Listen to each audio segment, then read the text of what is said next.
welcome. Paul, would you do the opening karakia for us, please?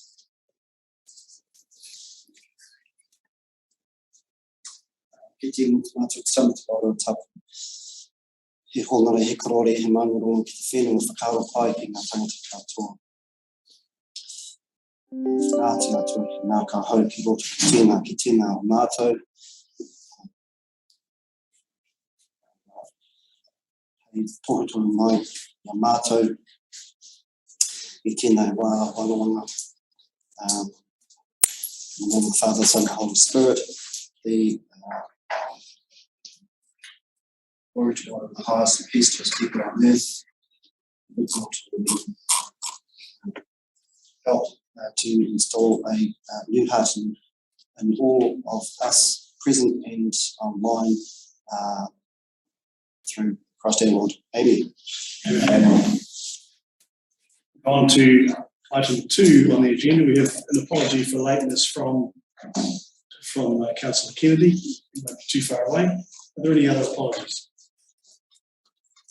I'd like to move that the apology for lateness be accepted. Councillor Neal, thank you. Do I have a second? Councillor Hart.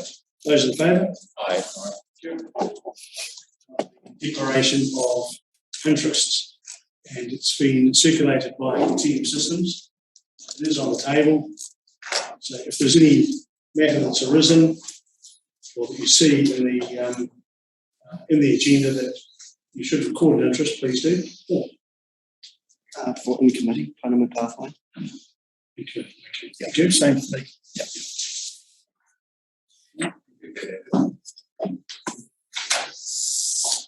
Item 4 on the agenda. Are there any urgent items not on the agenda? Move on to the next item of the agenda, which is 5, and it's the minutes of the meetings. The minutes of the previous meetings have all been sent around by Microsoft Teams. There's been no request to make any changes. Are there any changes to the ordinary council meeting minutes of the 28th of October? Invite a councillor to move that the minutes of the ordinary council meeting held on the 28th of October 2021 be confirmed as a true and correct record of the meeting. So moved. Deputy Mayor Carruthers, thank you. Councillor Davidson. Those in favour? Aye. On to the minutes of the extraordinary council meeting, which was held on the 11th of November. Once again, the minutes have been circulated. There were no requests for changes. Are there any requests? Thank you. I'd invite a councillor to move that the minutes of the extraordinary council meeting held on the 11th of November 2021 be confirmed as a true and correct record of the meeting. So move. Deputy Mayor Carruthers, thank you. Councillor Hart. Those in favour? Aye.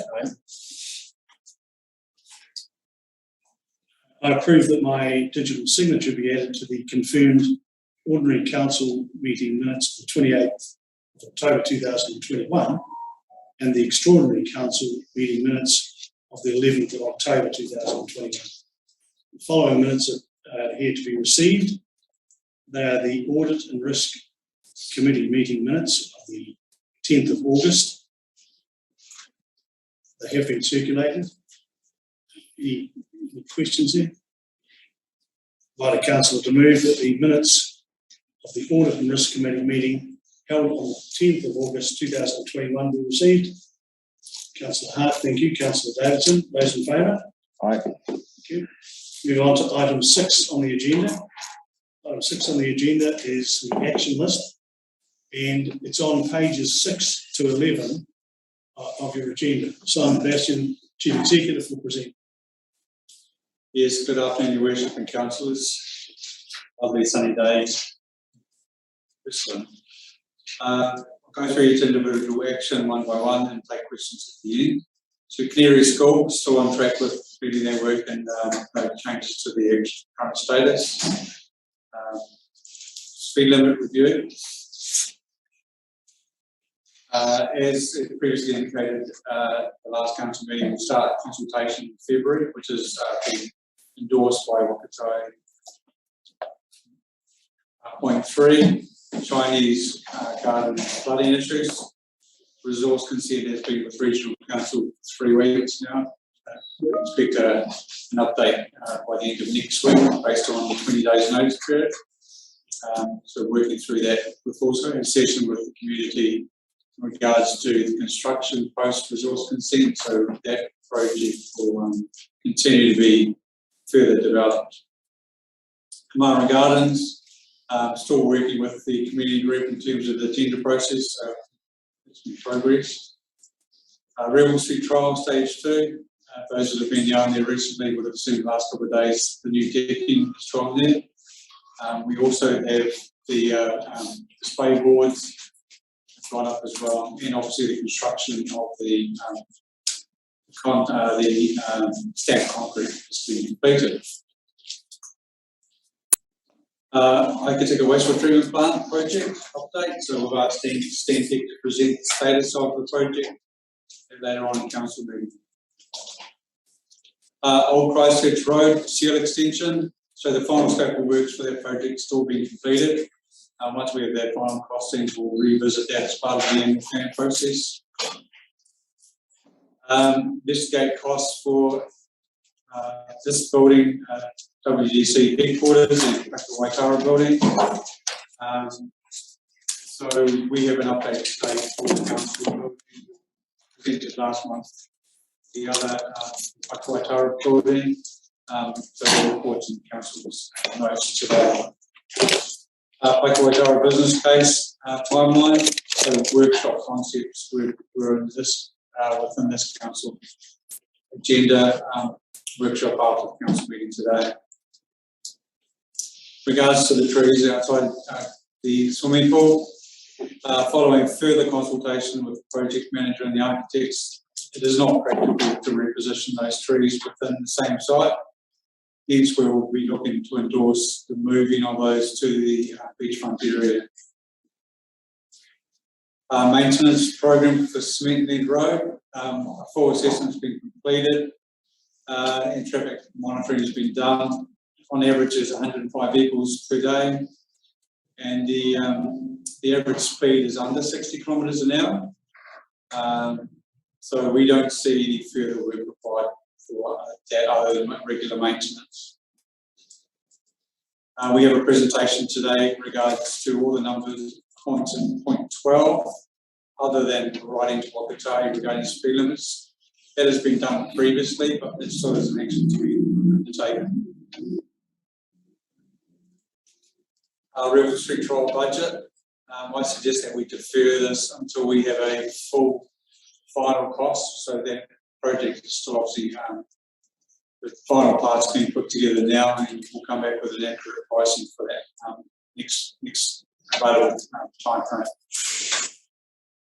Workshop to be scheduled for the Waitara building. That's scheduled for this meeting today.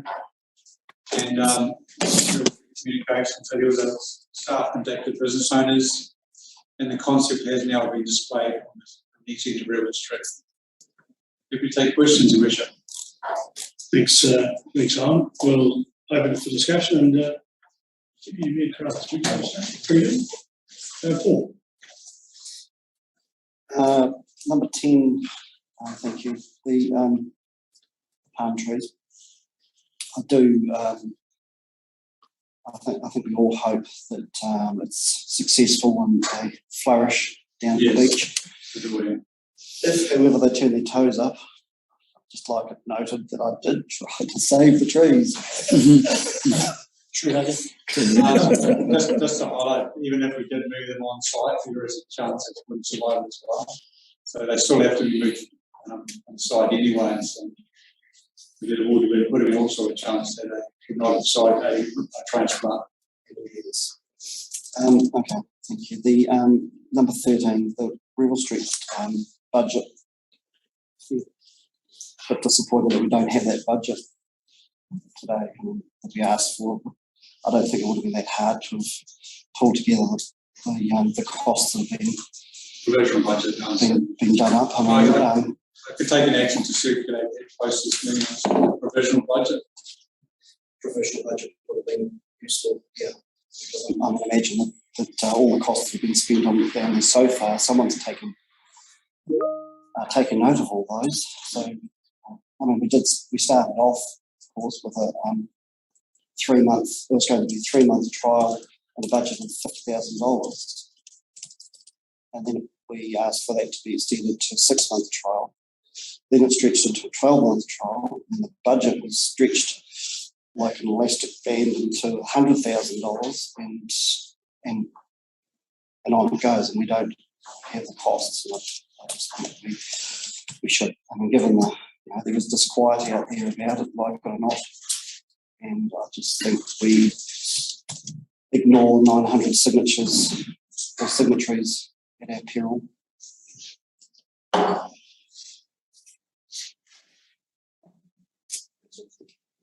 Councillor Martin. Thank you. We should thank Simon for the report. So just if I just go through in the order, the question on the first Canary School students, the safe cycle crossing, when will that actually be operational? Do we know when the lights will actually start working? And I think I have to pass to Scott to answer the question. I don't have an exact date here. No, I don't have an exact date. It should be Carl is in the room. It's subject to the final intersection changes. Everything's ready to be tuned on, but we can't until we fix the bridge intersection as well. Do you have a timing for that? That's well, the indications are due from the contract. The resource. So the contracts we let to contractors, so the indication will be done before Christmas, in terms of everything will be ready to tune on, so will be operational very early in the new year. the speed limit work, what are we actually, I've read that and heard that, what are we actually trying to do there? We actually going to consult, or the last paragraph says, okay, what does that process look like? We're going to target starting a consultation process in February next year. Cool. The Ross Chinese Gardens, take the resource consenting issue to one side and the lake level. Have we got an expected completion date for actually the gardens themselves, the structures that sit out of the water level? No, I don't have an updated date. There was a program that Councillor Cogan put together with the group, Rennis Group. I think that has been compromised, so I don't have an updated date. Do you want me to just answer what I know with that? So at this point, as far as I know, because there has been obviously some delays with flooding happening again, so that's prolonged some of the work getting done. So the goal was always to try to get it completed by February, but given as well, to be fair, with the resource consent also taking a very lengthy period of time to come through, I wouldn't think the expectation that they're going to get it done before Chinese New Year for February now at all.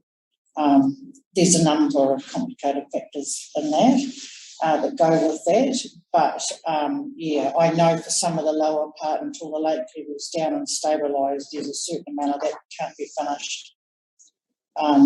Yeah.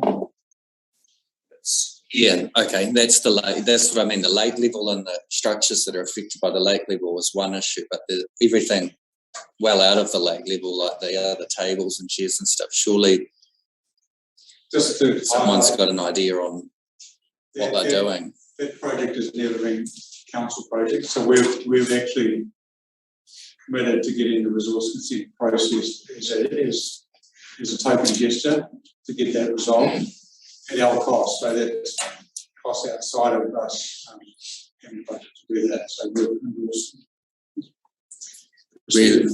We think best case scenario is February, but somewhere in the first half of next year.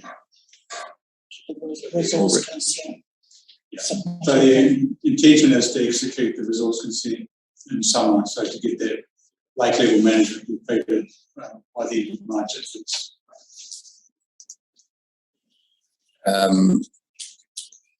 We won't talk about the Kamara Gardens thing, because that's the next one.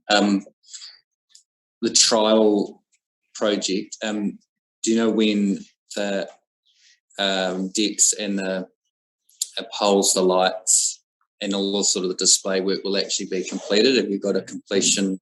So the 4 sets of decks have gone in already. So there's, I think, only 2 more to complete. They have exact date in terms. I presume they'll be manufactured and go in very shortly. Poles, in terms of the lighting, that is still a budget snag because it was going to come out of the lighting budget, but that budget's pretty fully committed. So we need to revisit that. Is that revisit it with the intent of them still being up for Christmas, or is it? No, it won't be on. Okay. Maybe we should talk about that as well, see how we can address that one. Is it a financial constraint? Is that what you're suggesting? Yes, it is. Well, once again, the lighting budget was high in terms of what the program will be. That came at the very end. Yeah. And it's now tipped over because of other costs that have gone into the other projects. Okay. Flag that. That needs a little flag somehow.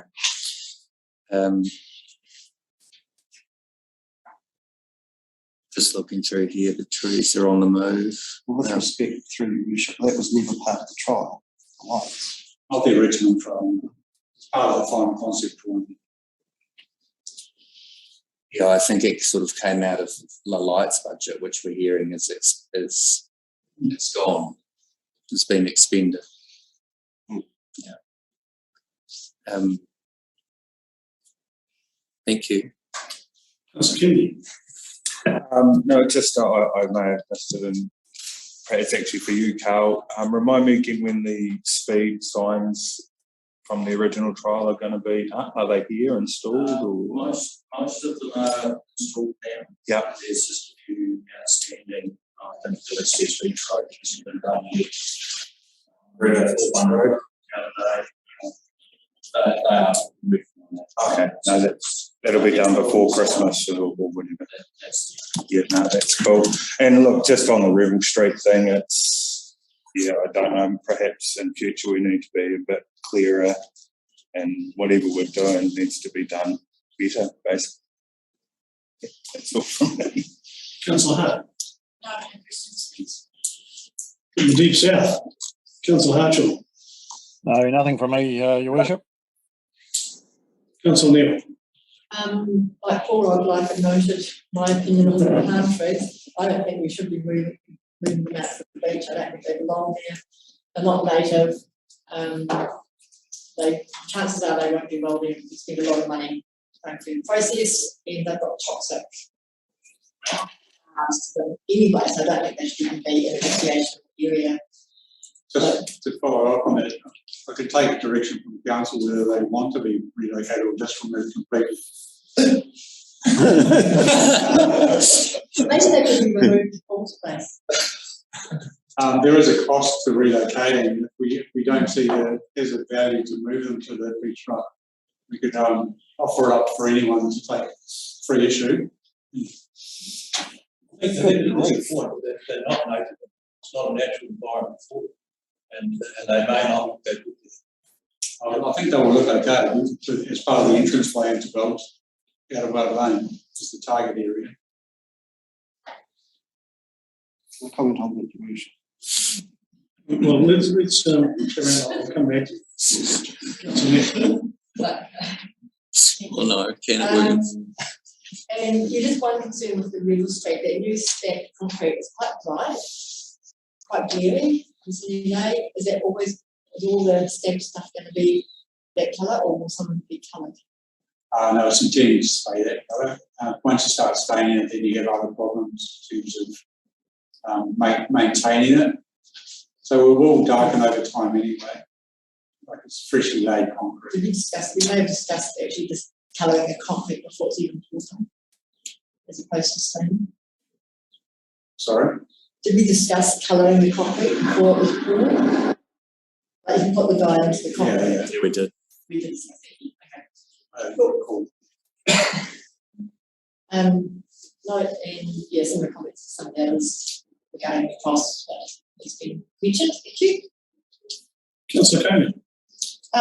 Yep, few things. So the Ross Chinese Garden, so just for clarification around that, the Renus will continue to complete the Ross Gardens, is that correct? So there's no intention for anyone else to go in and complete the gardens other than Renus? Well, they can offer us the support if they need to. Yeah. And the other thing around that too is the resource consent. Have we got any interested parties? Because I know that there was an issue around this, not actually, there is no budget for the resource consent works to be done on the lake level. So I agree with the community, they believe they can do it within their remit, so we're working on with based on that concept. So who's the community? Community group. The Ross community group. Okay. Okay, so you've had discussions with them. Had initial discussions in terms of everything we would need. Yeah. From that group. Okay, so Renus will carry on with the gardens, and through the Ross community group we can get to work on the work that will be needed to complete the other side of it. With our supervision. With the supervision, okay. The Kamada Gardens, yeah, there is, I can probably answer to somebody asked earlier, being at the recent monthly meeting. So it's going into the tender process now, obviously, for them. So, and of course, nothing's going to happen now this side of Christmas. So once they can get the tender process underway and then assign, from then onwards, from what I can gather, things will start happening a lot more quickly with the groundwork and the engineering work that has to be done to that first stage. There's another intermediate stage where if they require any funding, they have to come to council. Yes. To get that approved. Yes, yeah. Okay, so the Rebel Street controversial trial. So, and I know we've discussed this before, I am like Paul, I would have liked to have seen a cost breakdown today, and there's not so much an issue with around the costings, but I know, Your Worship, that I'd like to see the breakdown where, because I know some of this funding for these projects was also approved by the previous council. So, like, it would be good to see what funding was approved over what periods that are rolling into this project. I think the perception is that all of the funding has been approved by this council out of this funding year when it actually hadn't. So if we can, when we get the breakdown, if we can actually see a proper breakdown of that. I don't have an issue around what the Rebel Street will look like, because I think, for the basis of the trial, I think it's the best time to actually see if it's going to work is obviously going to be over the summertime, and it'll be great to then get feedback from people then once they actually see what it looks like completed. However, like, I still want to really reinforce that, because this has been a long process. I mean, we also spoke back in July about what this was going to look like and asked for completed plans back in July, to then be able to go out so everybody could see them. And I mean, those plans, now those completed plans are only just getting out and getting put on plinths down there. It's far too late, and we've got to be able to notify the public and show the public if we've got ideas like that a lot sooner than what we have. I think we've dropped the ball on that. I'd just like to make a comment on that. So I'm not going to mandate any fast track projects ever again based on this project alone. Yeah. So we're going to do our full due diligence, even though there's expectations to be done quickly. We've got to follow due process and get the design we've done before we even start. And budgets and commitment before it even starts. Consultation. And that's on everything from now on, isn't it? Yes, anything that requires part of our significant engagement policy, will be driving that decision. Yeah.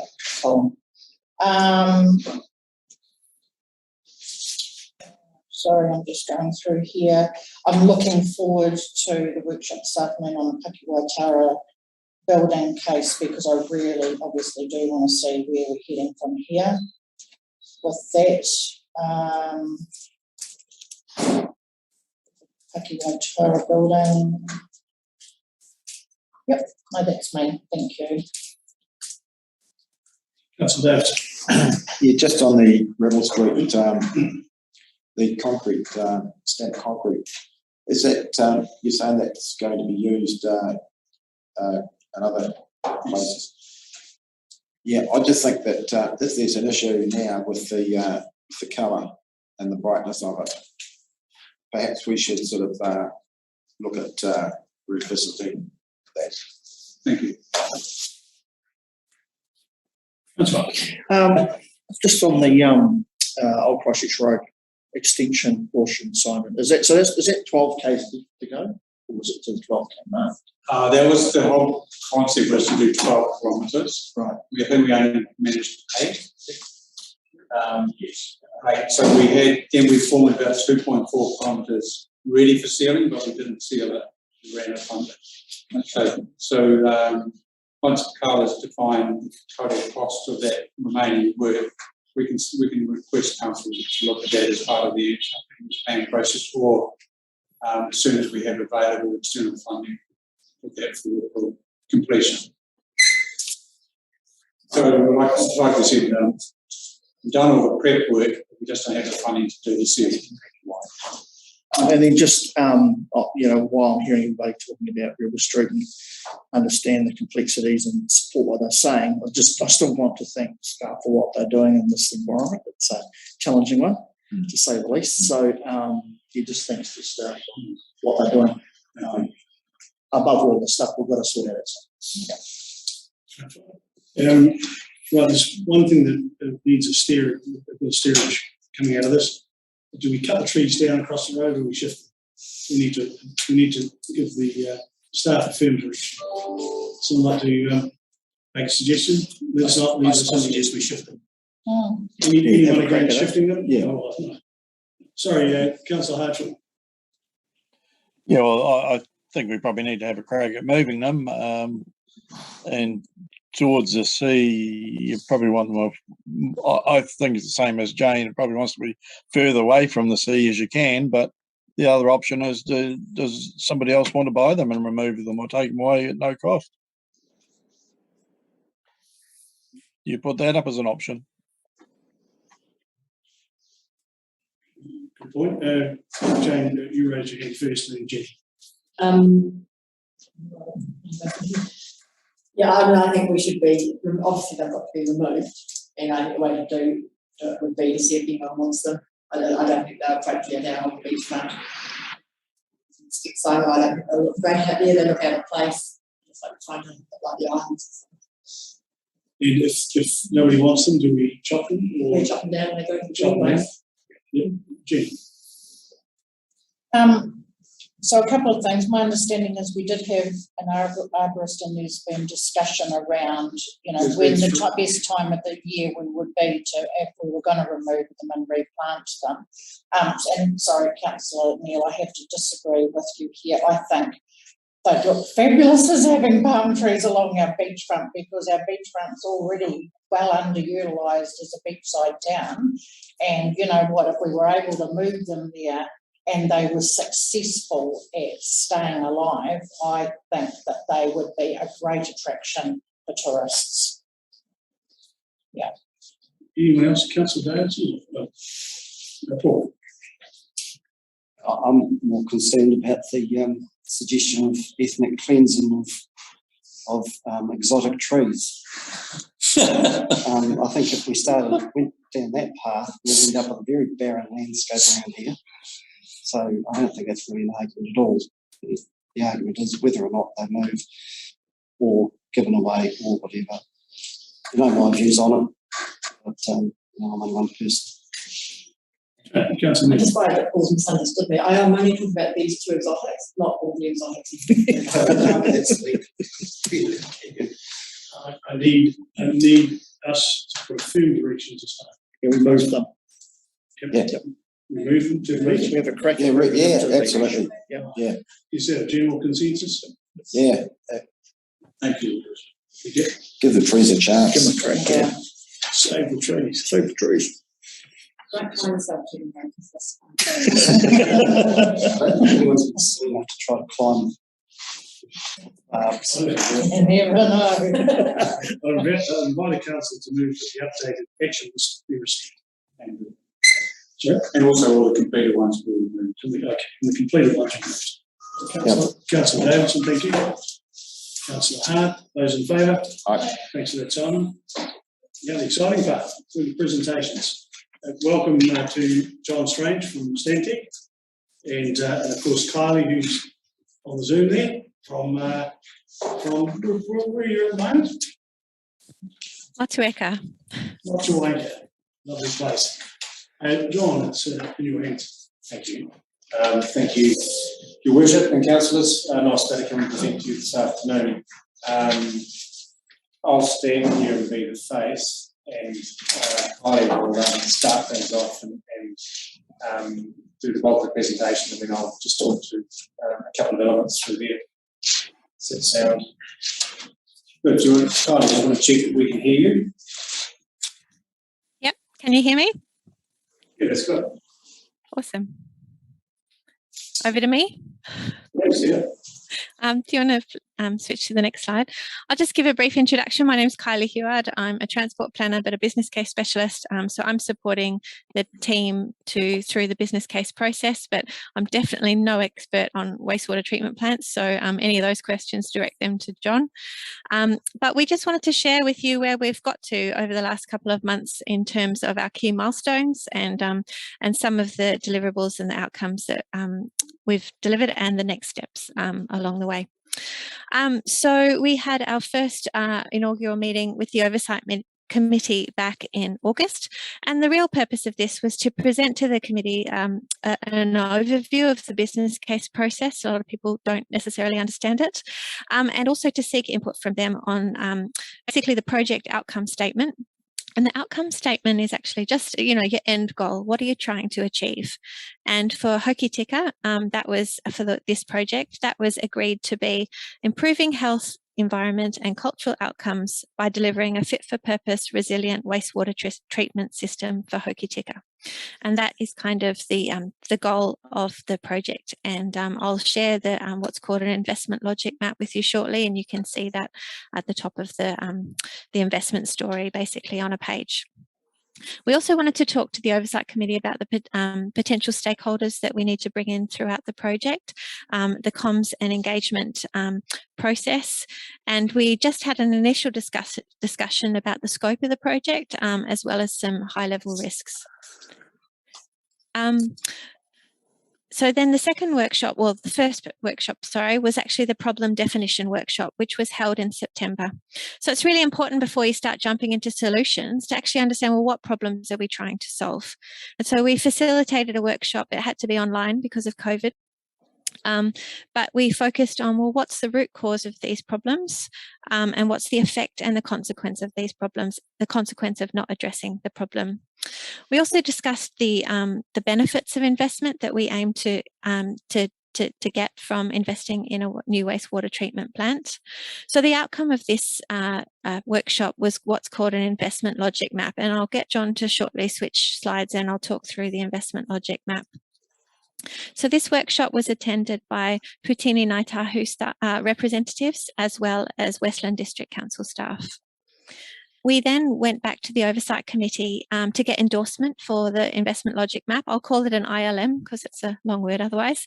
And that was basically to give us endorsement direction. So that forms the spine of the strategic case and the business case going forward. And that way then we can just dive in and work on their case for investment. So the Oversight Committee agreed to endorse that. We had a little bit of tinkering around wordsmithing. And I might just ask John to switch to the next slide and talk about the investment logic map. Sorry, I might get you to switch to the next one. Thanks. So I'm not sure if you've got this in your notes and have had a chance to look at it, but basically it's the story of investment on a page. And so we talk about, well, what's the problem that we're trying to address? And we identified 3 problems, one related to the wastewater discharge, one related to the consent expiring, and one related to the risk of climate change of the treatment plant itself. We identified 2 benefits, and one was recognise and acknowledge Te Mana o Te Wai, and John's going to present briefly on that shortly because it's quite fundamental to Three Waters, and as well as improving resilience to climate change. And from those benefits, we derive investment objectives. Investment objectives are really important, and they're the key outcomes that we're trying to achieve. And we use them as assessment criteria. So when we've developed potential options for solutions, we ask, well, how well does this option achieve those investment objectives?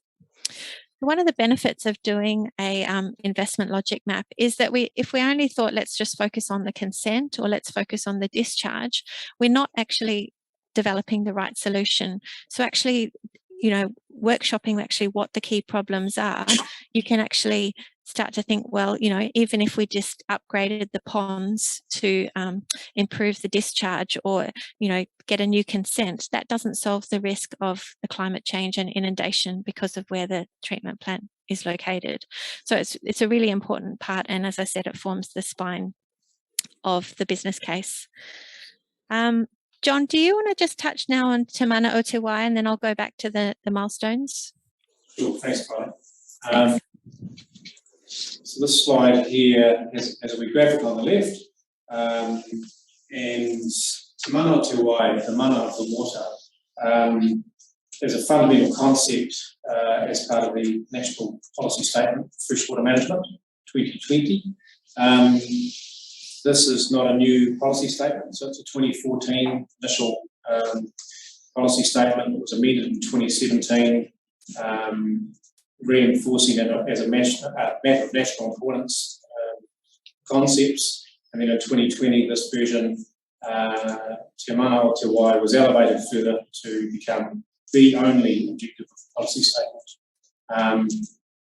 It's a very powerful policy statement that has a direct effect on decision making, and it will become increasingly relevant to consideration of our long list and short list of options that we're moving into now. The concept of Te Mana o Te Wai is about restoring and preserving the balance between water, the wider environment, and the community. It's about looking after water first, that then looks after the environment, and that then supports and nourishes the community. This aligns, and this policy statement, or the policy statement, is a paradigm shift in how we use and value water. This aligns with the concept of Yuta Kai, mountains to sea, philosophy that encapsulates the need to recognise and manage the interconnectedness of the whole environment. And that affects Ngāi Tahu's view of environment and resource management. So that was identified as a key of the benefit. So shall I go back? Yep. Can you go back 2 slides, I think? The next one. Great. So the next work, no, not that one, we've covered that. Get it right, John. Thank you. Great. We then had another workshop. It's a technical workshop. So we dived a bit more in detail of some of the technical elements of the project. And so one of the key things that we did here was define the minimum requirements of what the wastewater treatment system and the plant must do and must deliver as the minimum. So who it needs to serve, examples like the design life, the capacity for growth, future growth, so just as a minimum. terms of investment. We also talked about the scope of the project in a bit more detail, the risks, the benefits, the constraints and dependencies that we need to consider when we're developing solutions. And so this workshop was attended by Putini Ngaitahu representatives, staff from Westland District Council, as well as West Coast Regional Council and the Stantec project team. With the information that we'd drawn from the problem definition workshop and the technical workshop, we were able to pull together a strategic case. And the strategic case is the very first part of a business case, and it establishes the case for investment. It uses evidence to demonstrate the scale, the scope, and the urgency of addressing the problems. When you're putting your hand out to New Zealand Inc. and asking for funding, they need to say, well, why is this project more important than some project, you know, in Rotorua or Auckland? So it's really important, if you're seeking funding nationally, to pull together a business case to demonstrate why investment here is important in this project. So we issued the draft strategic case on the 11th of November, an internal review to Scott Baxendale, and he provided very little feedback. Actually, he seemed quite pleased with the strategic case that we developed, and so we issued that just last week to participants who attended a workshop just yesterday in the very room that you're sitting. So we had what's an options development workshop. So this is the fun part, getting stuck into, you know, what are the potential options for a new wastewater treatment plant for Hokitika. So I presented a summary of the strategic case. We always take a little bit of a step backwards. Sometimes we introduce new people, so they need to understand the journey that we've taken. And provided some context, the evidence that we used to demonstrate the case for investment. And then we got to dive into some options. And this is where all your local knowledge is so important. And so we focused on three key aspects, I suppose, of the wastewater treatment plant. And we had some of our specialists from Christchurch and Wellington come to the workshop, as well as the godfather of wastewater treatment plants in Stantec, who's based in Auckland. So we don't want him attending in person, so he dialed in. So we focused on the discharge and reuse options for the wastewater. It's always good to start at the end, the receiving environment, because everything is kind of dependent on that. And so we looked at various options for land, for ocean, and for surface water. And we looked at Sorry, just interrupt you a little bit, Kylie. I just wanted to highlight that this workshop, project workshop on 3, was the next layer down in terms of it's more to do with the technical elements of the project, not the governance level. So some of the councillors are on the governance level, they weren't invited to the workshop. This is where all the horsepower has been done to come back to the governance group consideration. So that's why you were here today. And so the draft business case document was a first round of look-ats from within council, and then was presented to the attendees of that, who've been involved in the earlier parts of the project, through the workshops, to see and provide feedback, because it's capturing the conversations and the items that have been recorded through those workshops along the journey. So so they are the people that have contributed those parts, and this wraps it up with their feedback loop that will now come back to the Oversight Subcommittee for their look over and endorsement. Thanks for filling in the gaps.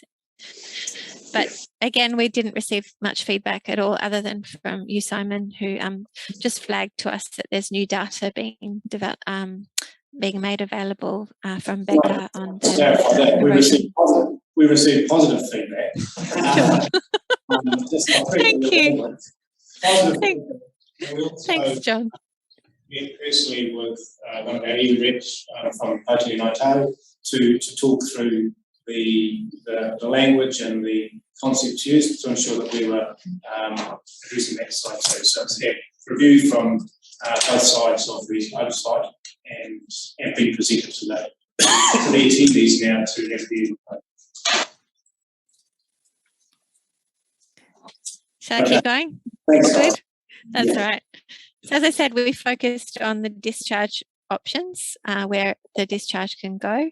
We talked about the reuse options for biosolids, as well as options to reuse treated wastewater, such as, forestry or parks and reserves. But I guess the clear message is we don't have a problem with getting access to water on the West Coast. It rains a lot. So then we focused on the location of the wastewater treatment plant itself, different potential locations to relocate it, as well as the different types of treatment options for both wastewater and sludge.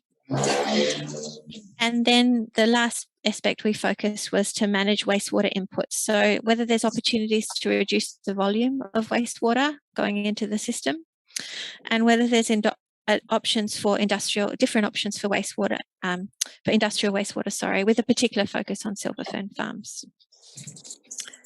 So we've got a whole long list of options now that we need to capture and to put into themes, and then we work on assessing those options. So John, do you mind skipping to the next step slide?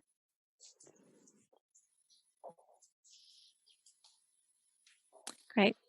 So basically with our long list now, we do a whole lot of sifting. And so we basically have a whole long list, and then we want to identify a short list. And so we have develop assessment criteria and do an options assessment. Those investment objectives I referred to earlier are part of those assessment of the options. You wouldn't want to have a preferred option that doesn't meet any of the investment objectives, because that's the whole why the heck are you doing this project.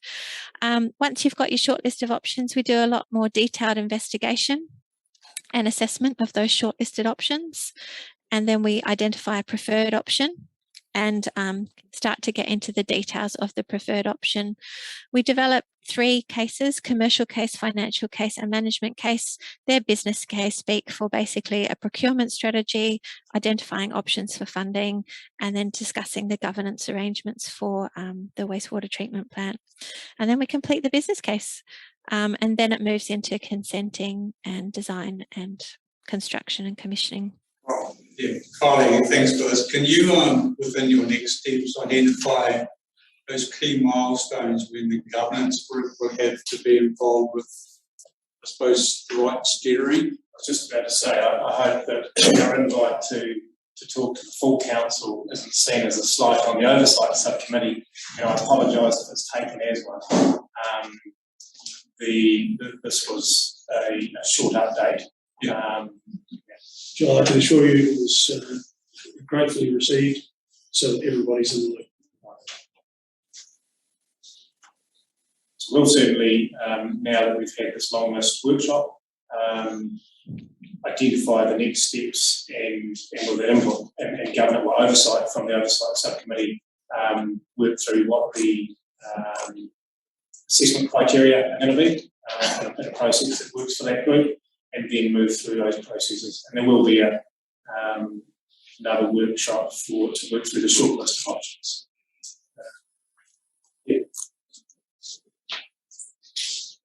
Just like to thank Stantic. This is a very robust process, and it obviously follows very stringent project management guidelines. We made we did Regal Street the same way, but it does take a lot of time and a lot of actually interaction between all the stakeholders and obviously the sponsors as well. So it is a rigorous process that I suppose tweaks out any nuances of concern, but also highlights opportunities as well that some people may not have thought about in France. And the focus is on the end game, which is gaining consent to build a wastewater plant. That is a solution that the community is behind, and that process is a reasonably smooth process at the tail end. So that's definitely looking forward to ensure that we don't have hurdles, unmanageable hurdles in the future. Time for questions. Yeah, any questions? We'll open it up for discussion. Francis, I'll go the other way. No, I'm all fine. Councillor Davis. Not at this stage. Thank you.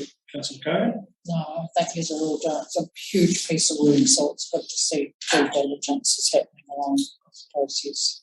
Councillor Neal. I appreciate the easy go through summary. Councillor Hartshall. No, nothing, Your Worship.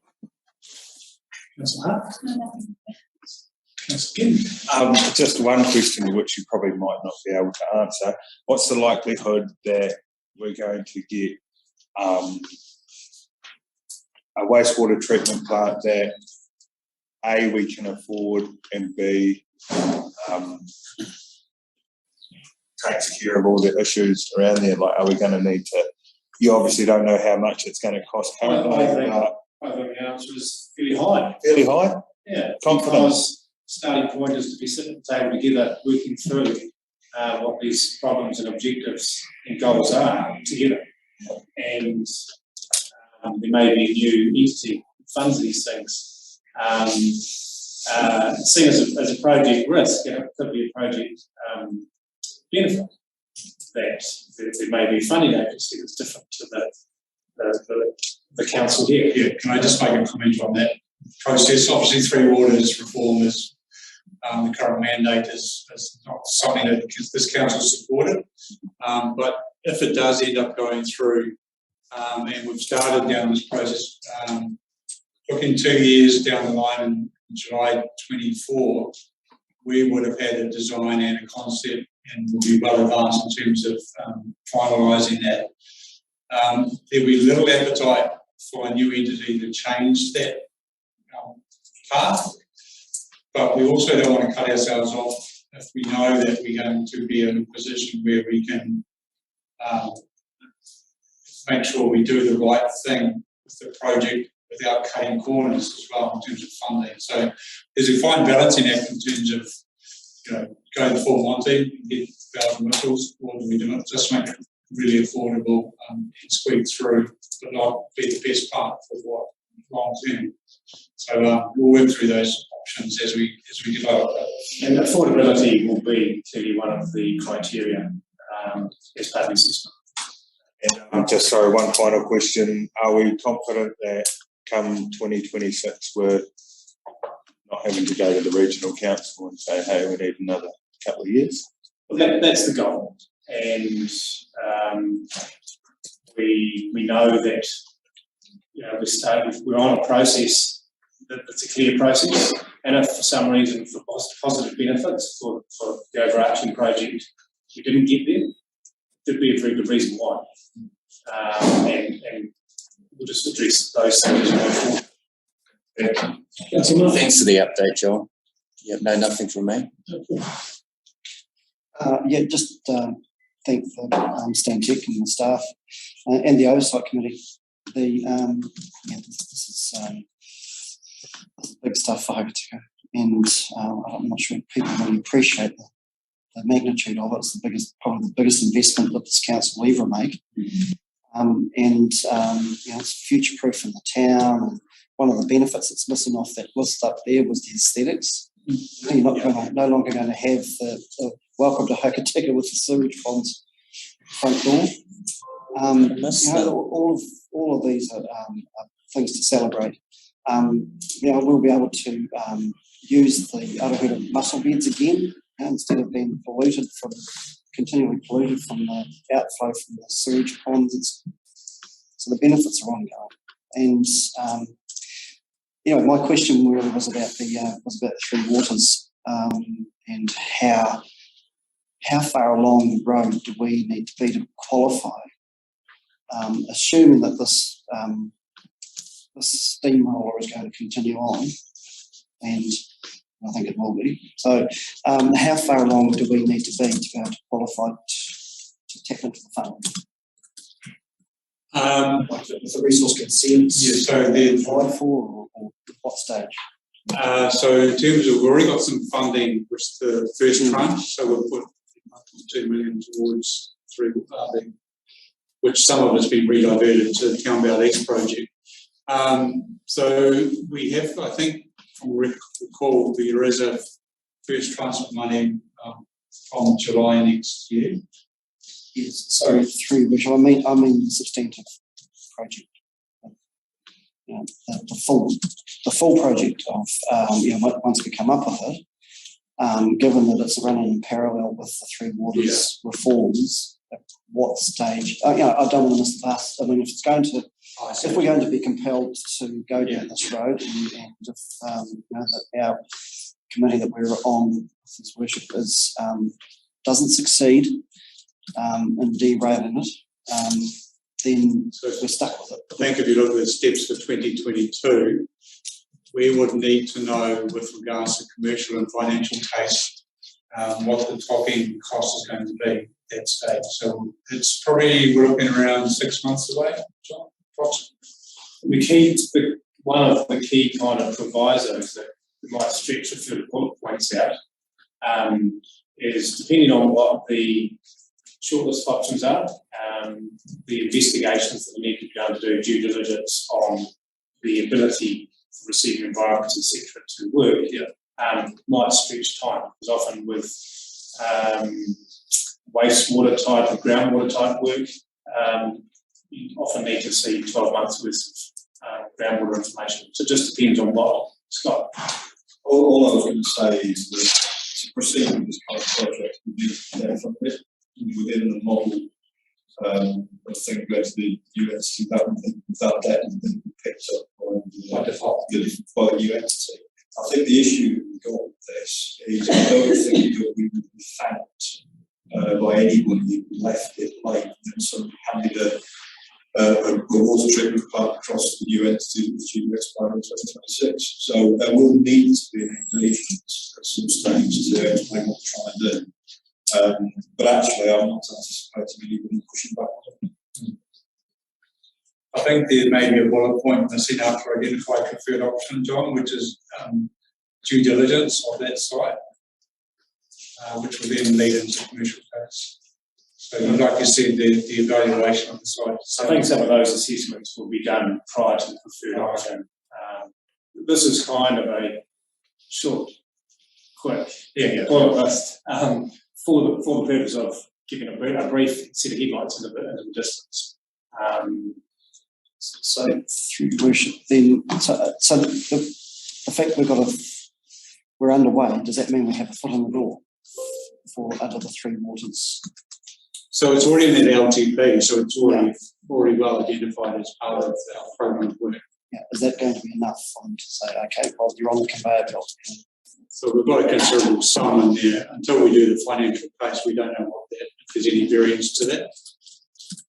So, but it's actually a considerable sum. I think it's just over 10 million anyway, already in there. Once again, it comes down to site selection, discharge options, all those have to pay out, and they can change in terms of millions of dollars in terms of which option you choose. So that still has to be complicated. Whether you go for the Rolls Royce or Toyota, it would be as to who's paying. I think, Paul, the risks of this process A, Three Waters doesn't go ahead. B, Three Waters goes ahead, in which case accelerating the project and funding it and passing over makes perfect sense. The third risk is that there's a change of government and whatever has been decided will be reversed. It's a third risk. But at the end of the day, our resource consent expires 2026, and we as a council have committed to ensure that we don't get caught like we did at Frank Joseph, which is why Stantec are there, and understand where you're coming from, but the target right there is a resource consent and a plant built by 2026. Bear in mind, this started well before the Three Waters reform actually was identified. So this was project's part of the original LTP 2.5 years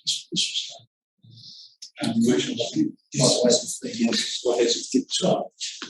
The only further thing I was going to add is that there is potentially a trade-off between the capital cost and the operation cost, which is part of the evaluation process that we have to look at. If there are no more questions, okay. John, thank you very much. Good update once again. And Kylie, thank you. Enjoy Motueka. And Thank you very much. We'll look forward to the next update. Okay. Thank you. Bye. Bye. Thank you. I invite Council to move the presentation from John Strange and Kylie Huard from Stantec be received. Councillor Neil, Councillor Davids, all those in favour? Aye. Thank you. Very good. Next item on the agenda is parking in Westland. Carl The Jackson. recording has stopped. This meeting is being recorded. Next item on the agenda is parking in Westland. Carl Jackson, our transportation manager, will present it. The floor is yours, Carl. Thank you, Richard. Councillors, good afternoon. Just wait for the presentation to come up.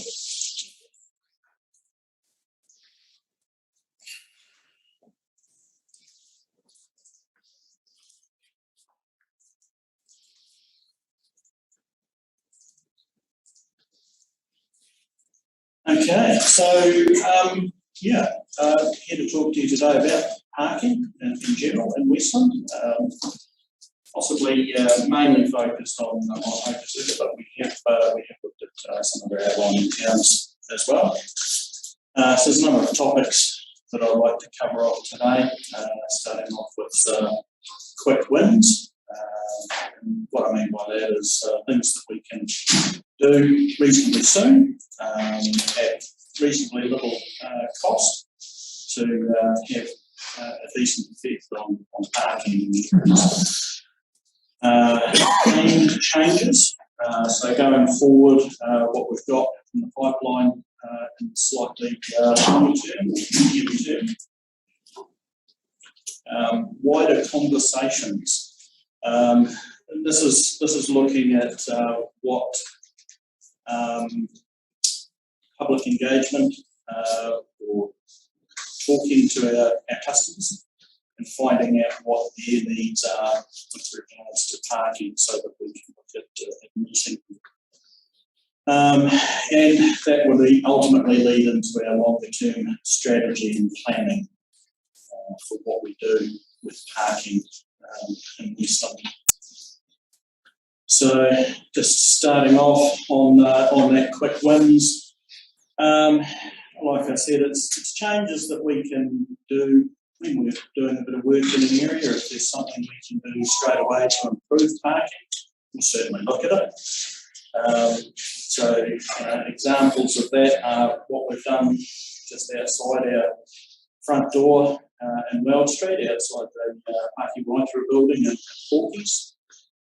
So we've changed that now to angle parking from parallel parking. We didn't gain anything outside Hawkeys because we've put a pole in there for the street lights as well, but we've retained the same amount. But outside of Parking Writer, we've actually gained quite a number of extra parks. And positive feedback from the public that use it has been quite good as well. Hamilton Street, so at the western end where it joins in with Revel Street, that was changed early on as part of the Revel Street redevelopment as well, for angle parking in that area. There was certainly room for it to be done, so it was a good opportunity to get that done. And at the Mitre 10 end, what we're looking at there, we don't quite have the same amount of room at the other end, but we can certainly achieve some angle parking on one side at least. But we do need to be mindful of the traffic movements in and out of Mitre 10. So in front of Mitre 10, we'll likely retain that as parallel parking, simply because we need the extra space. But further towards the west, there's a bit of room for some angle parking on one side. So we'll be looking at doing that, and that'll be done once we've resealed that section of road this season. So if it's remarked, it'll be really fresh.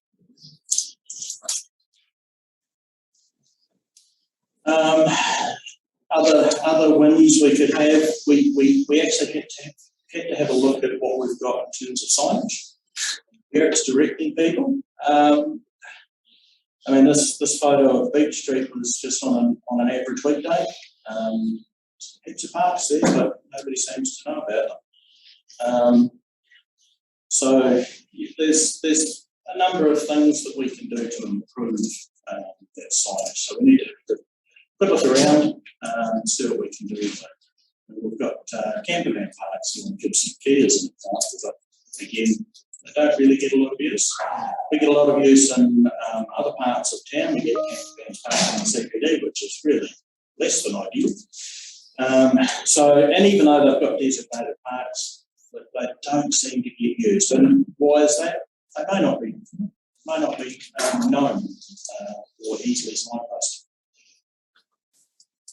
So other opportunities, we made the opportunity of the PGF and TIF funding. So one's on Crom Street. It's an excellent opportunity to get some extra parking in that immediate area. We've got some more recent stuff coming up in France at the heliport and at Jackson's Bay. So all government funded projects. So that'll be good to have those sorted out. Planned changes, ones that are coming up in the medium term. Something we could look at earlier on in the piece is, like I said earlier, camper van parking in the middle of the CBD. I don't think there's anything more irritating than trying to get out of the park and you can't see around the back end of one of those things. It's way less than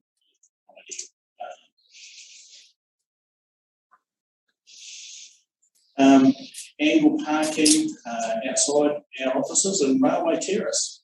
We've got one side angle parking, one side parallel parking. We've probably only got a third of the capacity being used. We could easily increase parking in those areas.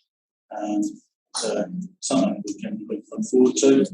At the moment, there's some additional camper van parking being scoped up and designed for Sunset Point.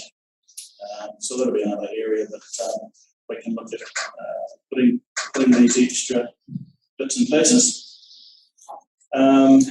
Angle parking along Hampden Street. So this is one that the Westland High has approached council about.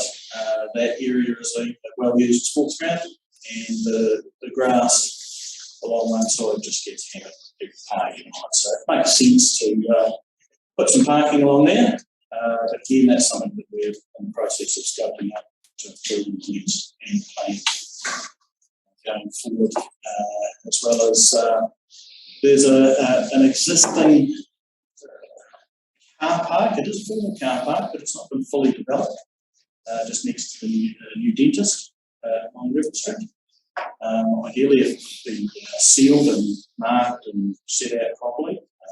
Presently, the intention is to look at funding more work from developer contributions, but the estimates that we've had to date exceed what we've got funding wise. So that'll be another project for the next annual plan to progress.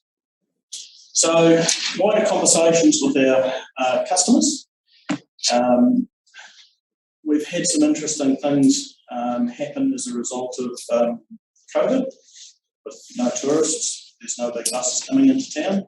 We've got a lot of spaces that are not being used because they're bus parks. People parking cars in them at the moment, but that's fine. But we need to have a good think about where the best places for buses to park is. May not necessarily be in front of a specific business. Yes. The bus stops, so the buses should be parking in there anyway. And if you're thinking about getting rid of these bus stops, where are coaches going to unload their people to go and walk around the town? Well, that's part of the conversation that we need to have with the businesses and the customers in general. Yeah. There are some other locations, possibly further away from that, but on the outskirts of the CBD. We could be looking at Custom Street, like Camp Street, sorry, or one of those other areas. So these were largely developed because they were bringing coaches into tourist-specific businesses.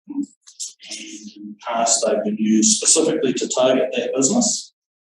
But is that the right combination that we want to encourage, or do we want to change that around? But it's something that needs to be where you've got a bus stop, the first one, someone's going to be the first one on the line, and those are the only two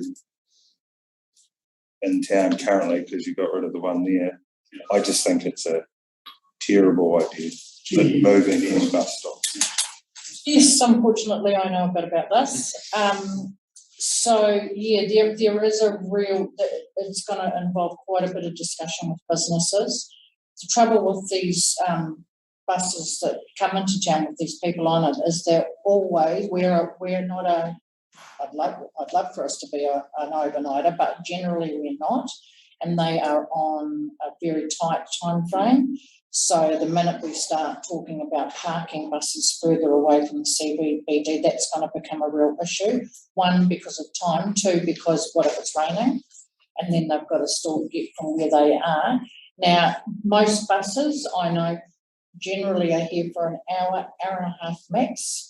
And in that time, they all come in around that sort of 10 o'clock to 2 o'clock period. And they're also after wanting something to eat as well. So if we want to also do the best for businesses and giving them an opportunity to eat and have a good look around, the last thing we want is to be able to have them further away. It has been, even in the past, when we did have extra bus parking here, it was still not enough.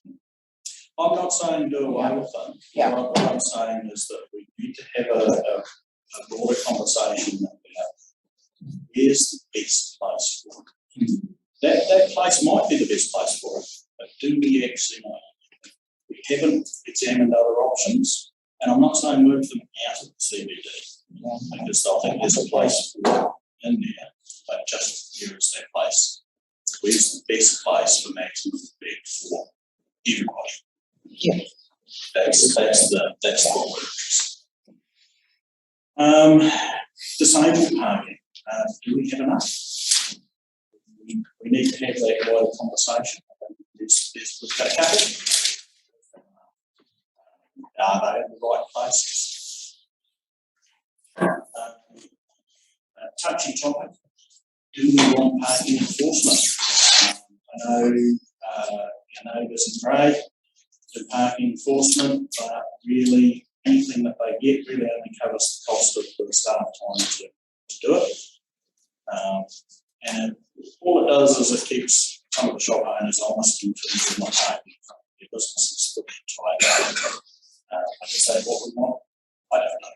That's something we have a chat about. Again, don't shoot the messenger, but pay and display or pay parking in various forms.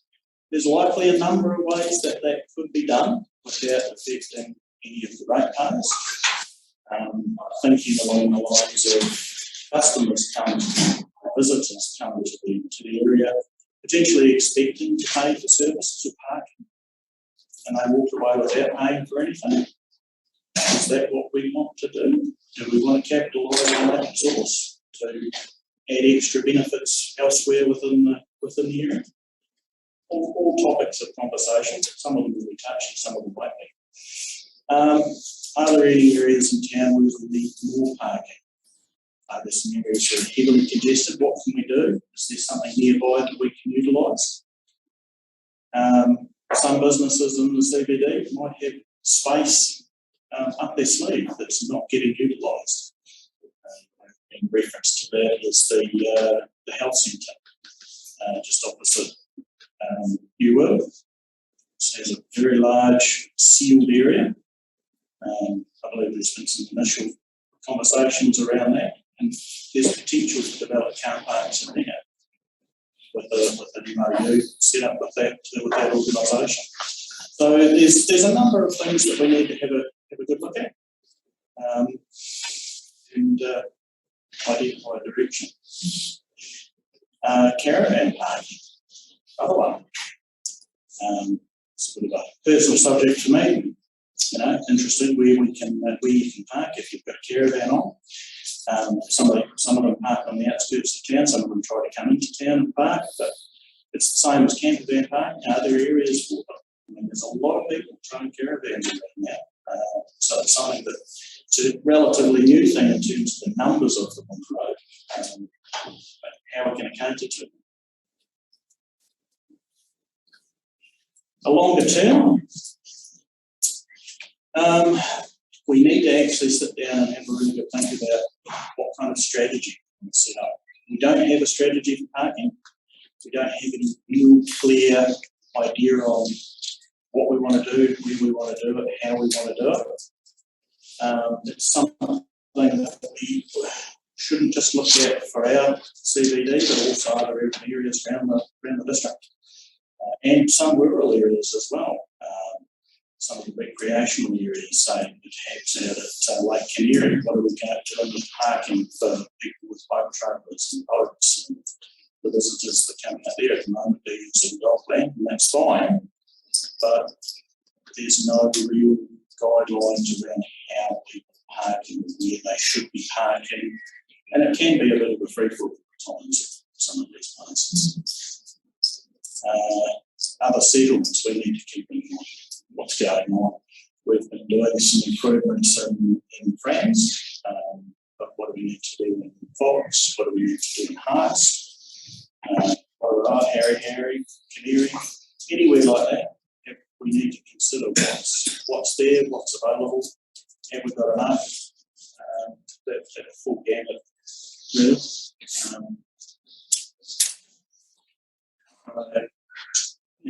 Do you have any questions? Sorry, I'm just going to shoot off the mark first on this. The issue we have in small communities like ours is we have been very spoilt.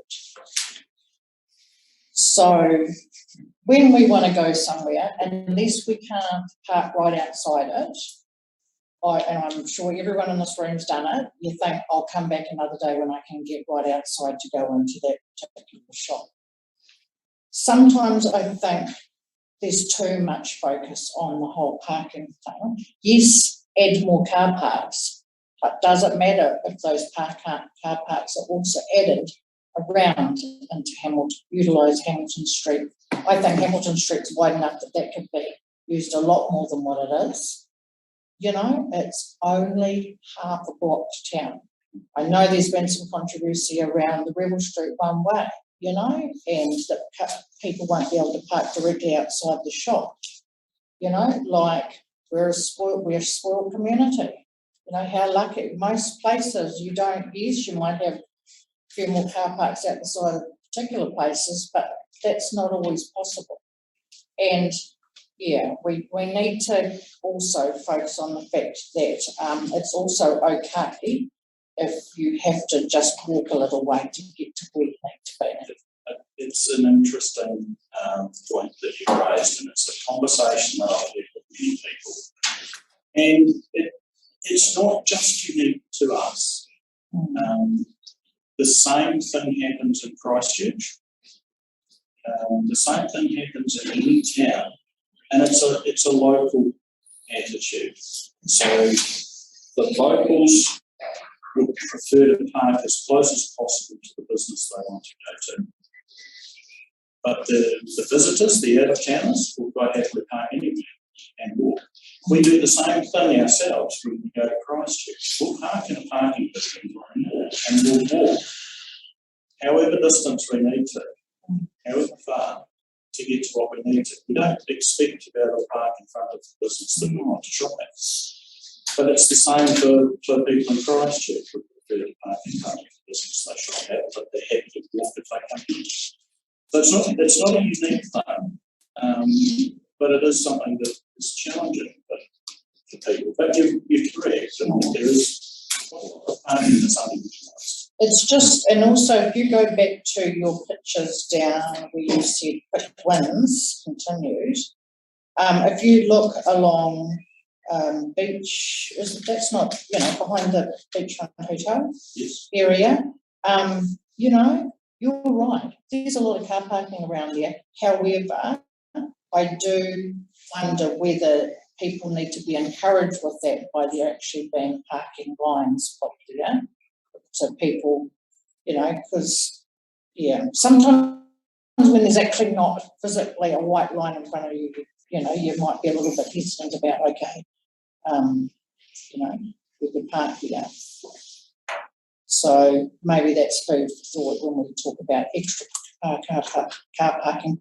Because if you think about where the beach is, you know, that's not even half a block to hit the River Street of Pokaticket. So that's pretty close parking. Yeah, look, I wouldn't mind $1 for every time staff members brought this up at a council meeting in the last 20 odd years. And it hasn't solved it. The bus parking, for instance, I recall a few years ago, council had this wonderful idea that we'll encourage the bus drivers to drop off the passengers and they can have bus parking around Camp Street. No one was interested. The bus parking in the future needs to take account of the changing nature of this town, such as the Ponemy pathway. Keep that in the front of your mind when you're talking about parking, not what we see out there now. It's a changed landscape. So that's one thing. And the Councillor Cogan hit the nail on the head. We are spoiled and do expect to park right out the front where you want to go. And the other poor old chestnut, of course, is staff members parking too close or out the front of the businesses. And that one has been around this table forever. And people have been doing that since Henry Ford's first car. And I think until you can solve that one, you're not going to solve the parking problem in Hogarth. It's great to see such a comprehensive report. Questions on Councillor Mark? I agree with what Paul was saying and Jenny has said. I just think there is an easy way to sort it. I think you zone the town. You say this area is for parking for 2 hours, 120 minutes, and you identify that, and you then put another zone around that says this is all day parking and this is suitable for people that work in the CBD. For example, how many staff have we got that are taking up 30-minute parks and 120-minute parks? You just have to put these on the table and say, right, the CBD, revel and define an area as X period parking. 2 hours is quite generous. I don't think we should go down the pathway of charging for parking. I think we should still, that's one of the benefits of this town, I think, is that it is free to park in, and it leaves people leaving here with a good feeling, I think. I certainly, people if you try and park outside the shop that you want to go into in cities, you drive and look for a car park that you don't have to pay to be in as well. So, it works both ways. Very easy, give all the business owners so many stickers, get them to display them on their windscreen, get them park in the all-day parks. To me, it is so simple. Get the business owners and staff members out of parks that should be for customers that pay their wages. It's so easy. When you see businesses with staff members and business owners park right outside and then they say, it's been a bad day today, I haven't had any customers. It's like, oh my, it's so obvious. Very easy fix. I'm sure most of the business owners in town would come on that journey of some sort of accepted plan of where there is all-day parking that is free, provided for by council, but it's on the outskirts of the CBD. And Weld, Tancred, Revel, define an area and just standardise it for, I think, 2 hours. 2 hours is a good amount of time to get around the CBD and do shopping. I really like your list as quick wins, Carl.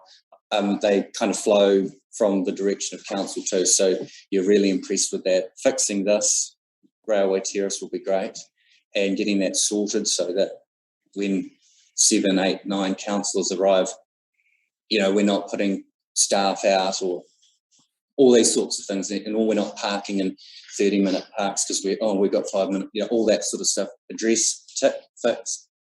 And then for your bus parks, I get it. I think that the issue we have is they're grandfathered in a way, and that they're outside businesses that have benefited for a long time for receiving the tourists that historically would arrive off the buses. So the concept of drop and leave and come back is quite good, I think, but there's a wider conversation to be had around that. They do benefit the business they're outside of. And so what Paul was raising is probably worth considering too. The location of them and the proximity to significant or large-scale tourism shops or ventures is quite important. I think your bigger conversation is really worthwhile. but let's do some quick wins. We're going into summer where hopefully it's going to be very busy, and we want people to leave Hokitika going, yeah, this is a fabulous town.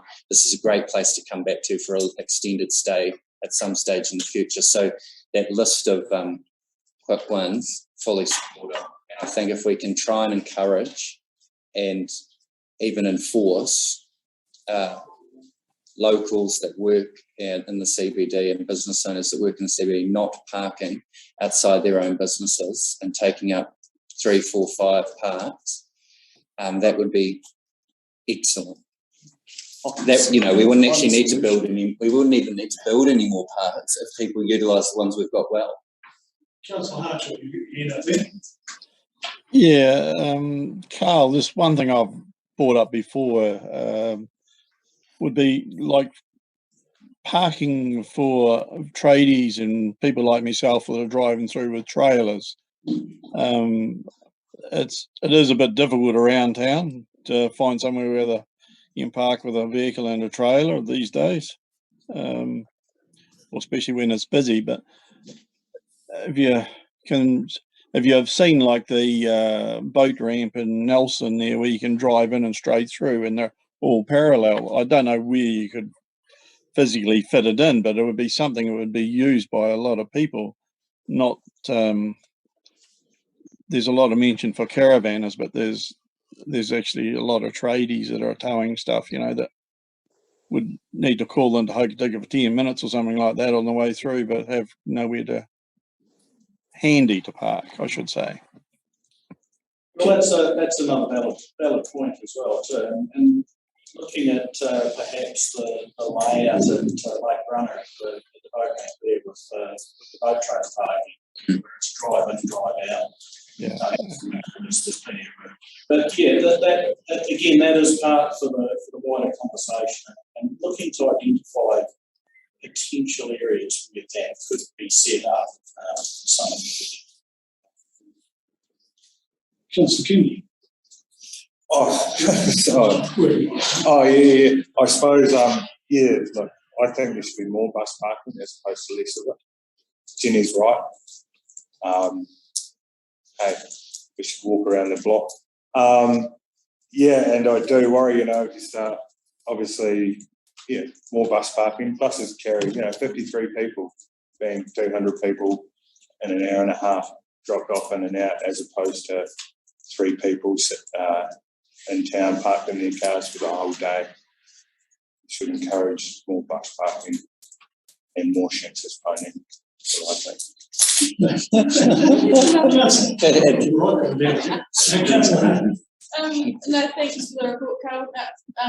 think about, and I agree with the bus parking. I mean, obviously we're not using it, we don't need it now, but it's something we need to look at. So support the other councillors on that one. Yeah, thank you, Phil. I often park up in town with my horse boat, and actually generally don't have a problem finding a park. Not much to walk half a block. So it's not, I don't think it is too bad. Bikes take up very little room. That's supposed to your census pony would be good. Like that. No, it's pretty good. I think quite a few things like you're saying this needs to be considered, this needs to be discussed, when we're going to do it. But as Paul said, it's gone around the council table every year. So what's the next step? Like the quick ones, yeah, that's sweet, but the bigger planning, when are we looking at doing that? Well, I think the sooner the better. We should be starting to talk about these things early next year. So a workshop in February? We can discuss it about here, but we're not going to go. Just put a caveat on that. There's quite a lot of work you're doing trying to do at the moment. So we'll face this in, but definitely it's not going to go off the radar. There's a whole lot of work we're doing around the asset management and the strategy piece of council, particularly in the asset space. So that will be incorporated. You've seen, the roading update, we've seen footpaths, we've seen now parking. So where all this comes into a bit of a work program. So obviously focus on the quick wins, bring the annual plan overruns into the next annual plan in terms of the other options, and then the larger piece will fall into place as well. the focus, we know there's some quick ones we can do straight away. We know that some good projects we can do with as long as council endorse the annual plan variance, and make that happen quite quickly as well. Yeah, as long as there's a plan behind the annual plan. Yeah. Proposal, I guess, so it has been set down and really nothing out. Yes. But, you know, lots of good ideas that we can talk about with this community. It does tie in nicely Yeah, yeah. with the district plan review as well, particularly with the township design concepts also. Councillor Cogan. Yeah, no, I was probably more interested at the moment now in those quick ones that you've got down here. So will any of that happen this side of Christmas? Yeah, because across the road, I've got to say, you know, look, I would have hated you if I'd have still been looking out of that building and that had been called Mountain J, but like it actually looks really good with all those extra parks in there for people. Yeah. Councillor Davis. Yeah, I think you need to sort of do the plan, because you know you've got enough information there now. But the key part is make sure that you have that wider conversation with your customer to get it right. Yeah, you know that's the main point. So yeah, support it and get on with it. You know, I support what Jenny was saying in terms of bad for it. You drive up there, you can't get a park, so I'll drive around the block and park in the Tangata Whenua parks. Do you know we've got Tangata Whenua parks? They're called broken yellow lines. So I park there in my car park. But yeah, you're so right. And also, Councillor Martin, you're talking about you know, parking outside the shops and stuff. You're so right. They just need to keep that area free and don't moan when no one walks in the door because I've sold nothing, right? But on the other side, they will come out and say, oh, I pay for 5-car park, so I'll park where I like. So there's some education to go with that. So can I park on the Tangata Whenua park through there? Is there education around that? With your Zephyr. So I think. Look, and just winding it up, I think the thing that we absolutely need to focus on is that within 3 years, the Penang building will be underway. Our town will look quite different to what it is now. There'll be 1 million tourists coming into this town in 3 years' time. It's international, in my view. It will bounce back incredibly strongly, and right at the moment, if we go back to getting 36 buses a day, we're not going to put them. So this town will be a destination in itself, and we need to have a substantial car park that works in with the Penang pathway, government house, the historic area. You know, it needs to be part of the plan. Now, I won't be sitting here when the problem occurs when there's a lack of parking. But the problem with parking is not with the locals. They want to park outside. It's like throwing fish and chips at the windows. When you're in the car, essentially, seagulls keep coming until it's not there. You know, it's the same with car parking. You know, you've got to shift them. Stop chucking chips out the window. But okay, Carol, very good start. Thank you so much. Much appreciated. I invite a council to move the presentation from the Transportation Manager, Western District Council, be received. Councillor Kennedy, thank you. Councillor Hart, those in favour? All right. Thanks, Carl.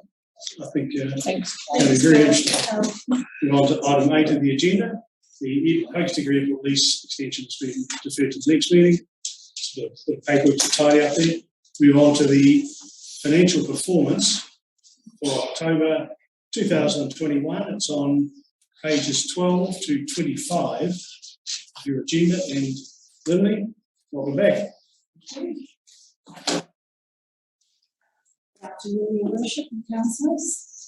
Through Your Worship, I can present the financial report for October. I'll take it as read, and through Your Worship, I'm happy to take any questions. Thanks, Lindley. I know that all councillors would have studied it deeply. Deputy Mayor Grants. I just perhaps you can't answer this, Lily, in the notes. You refer to the lower the salary cost, unfilled roles, how many unfilled roles? We have 5, 6 right now. Someone almost signed up, so we're actively trying to obviously employ those roles. Some are really challenging, particularly the big the building team. That role has been re-advertised going into the 6th time. So we did have one potential candidate, but withdrew at the last moment. So we sort of have one of those vacancies, but we have filled one of those roles. So yeah, they're all in various spots. So is that slow, rough point, is that slowing down our performance? It doesn't give them capacity to do other work, you know what I mean, in terms of improvement works. So they're pretty well just snowed under doing consenting work without actually having any breathing room. So they deserve a good Christmas break, put it that way, because they had been pretty flat out. Thank you. Paul. Having studied it intensely, no, I have no questions. Councillor Mark. Disappointed Paul hasn't studied. I have. No questions. Thanks. Councillor Keith. No, thank you. Councillor Hart. Yeah, I do just have one, if that's right. I'm always on to about headers, but with the building consents headers sitting in 90 days, there was I think there's 90 days. The previous time, September was 32, and it's still sitting on 33 now. What's sort of the process for collecting those? Because that's quite a long time for that, that work to be. It is, and it's something that I review with the team monthly, and once they get to a certain level, they will go through the normal debt collection process, warning debtors, etc., and ultimately to debt collectors. Hopefully we can give it before then, but that is the normal process. Just bear in mind through the commission, no consent will be issued unless that debt is paid. Oh, okay, so that is the process. So that the consent will not be issued. Okay. So that right, so it's there. Hold up. Yeah, that's good. Thank you. Councillor Hartshorn. No issues, Your Worship. Councillor Neal. Councillor Coe.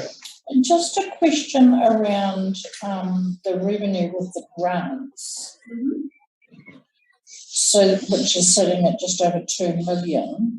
So, but this is from being brought forward from the 2021 financial year. What's the responsible camping one that we've carried over? Where does that get used? Sorry. Thank you. So that was to do with the operational cost from last summer. Yeah. So we still have a residual of that remaining. So that has been reallocated for us. But we have been unsuccessful this round for any further funding. If you recall, we put an application with just over 400,000 to run a similar operation for the summer. So that has been declined. So once again, just reinforcing, we're not supporting operationally responsible camping sites. No, I didn't think that we were for this year now. So does that mean because that was applied for as a grant, will we lose that because we're not committing the funds to it? So that one for this one wasn't funded, so we didn't receive a grant. The one from last year we've actually been allowed to reallocate. So we won't lose that. Oh, cool. Yeah, because that's always that concern, isn't it, around grants if you can't. Yeah, no, that was what I wanted to know. Councillor Davis. No questions. Thank you. No, I rely on Councillor Hart. Yeah. That's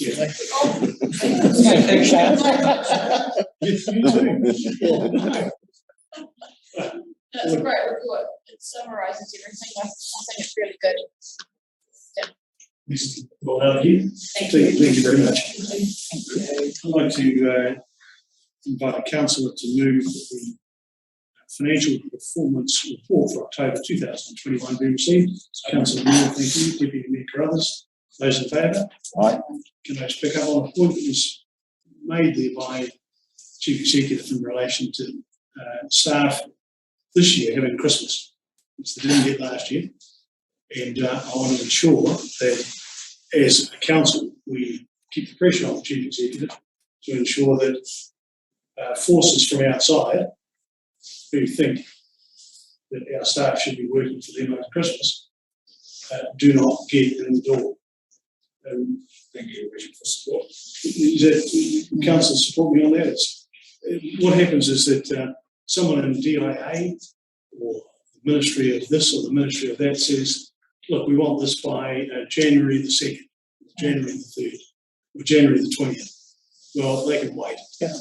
You know, Absolutely. we've got staff who missed last year. Yeah. They're not going to miss this year. Yeah. Thank you for that. The next item on the agenda is the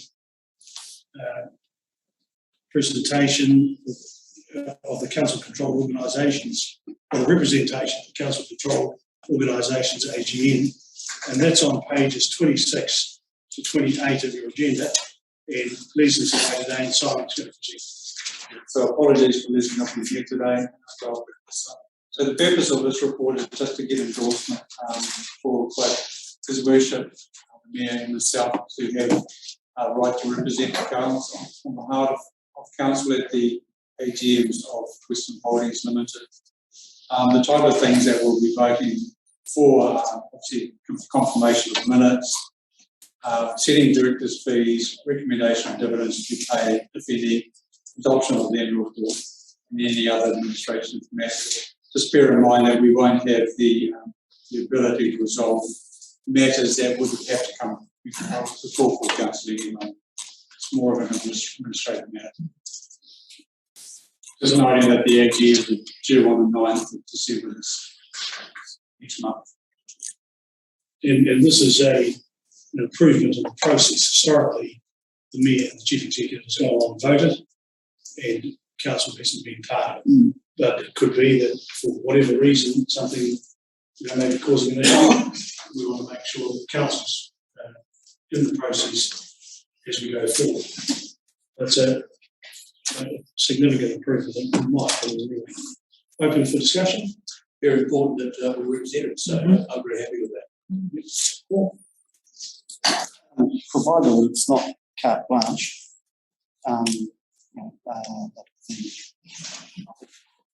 the decisions are firstly brought before the council, or no problem. But I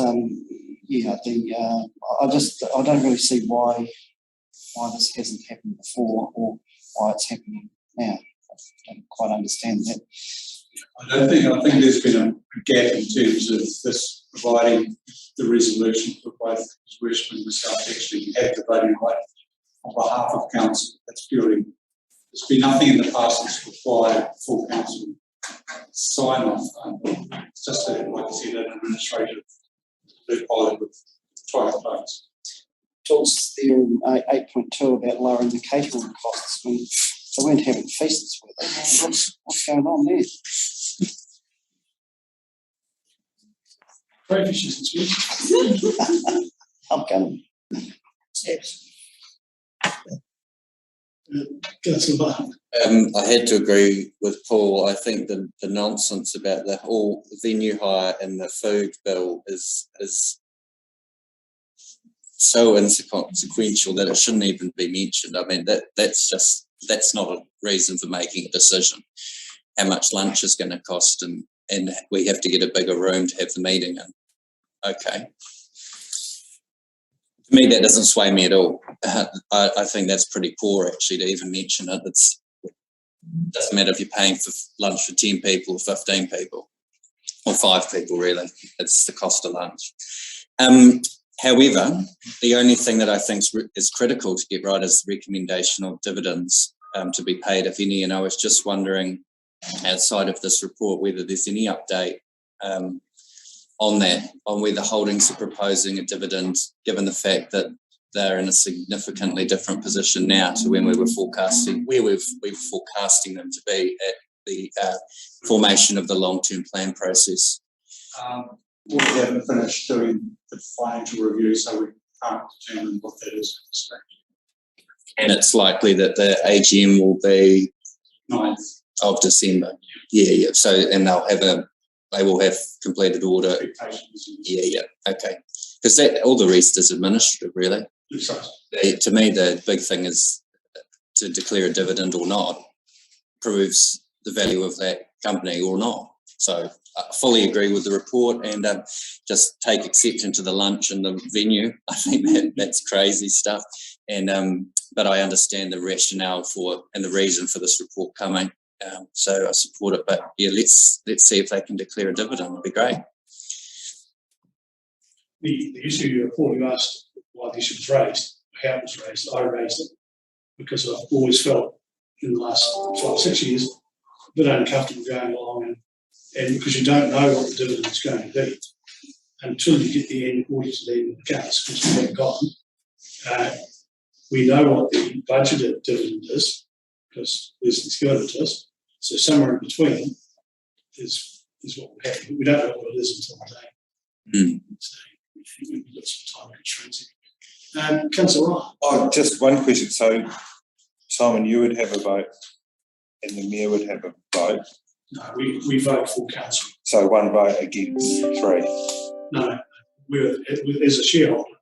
We are the shareholder. You are the shareholder. You're the 1 vote. No, if we say no, you can't do this, no, that's fine. Thank you. Quite powerful, isn't it? Sorry. Councillor Hart. Oh, no, I agree. We need representation, so I support the report. Councillor Hartman. Yep, no, I support the motion, thanks. Option. Yes, as has been mentioned, and I noted a couple of things with the actual report. Happy with the outcome of the report and the data, but I don't think that it mitigates the risk of reputational risk, because we are just getting you, yeah, you can go and vote whatever you think. So, yeah, I wasn't happy with the wording of it, and as Latham said too about the venue and the food, yeah, it's not a spurious argument, really. So that's pointed in nice. But having said that, yeah, as long as there's nothing major being decided. I think the next council can once again improve on this. I mean, there's a starting point. The difficulty is that until you've got audited accounts, you can't actually lock some things in place, like what should the dividend be? You can't actually lock it in because we don't know. And of course, the AGM of the holding company has got statutory timeframes, so it's got to be done by next date.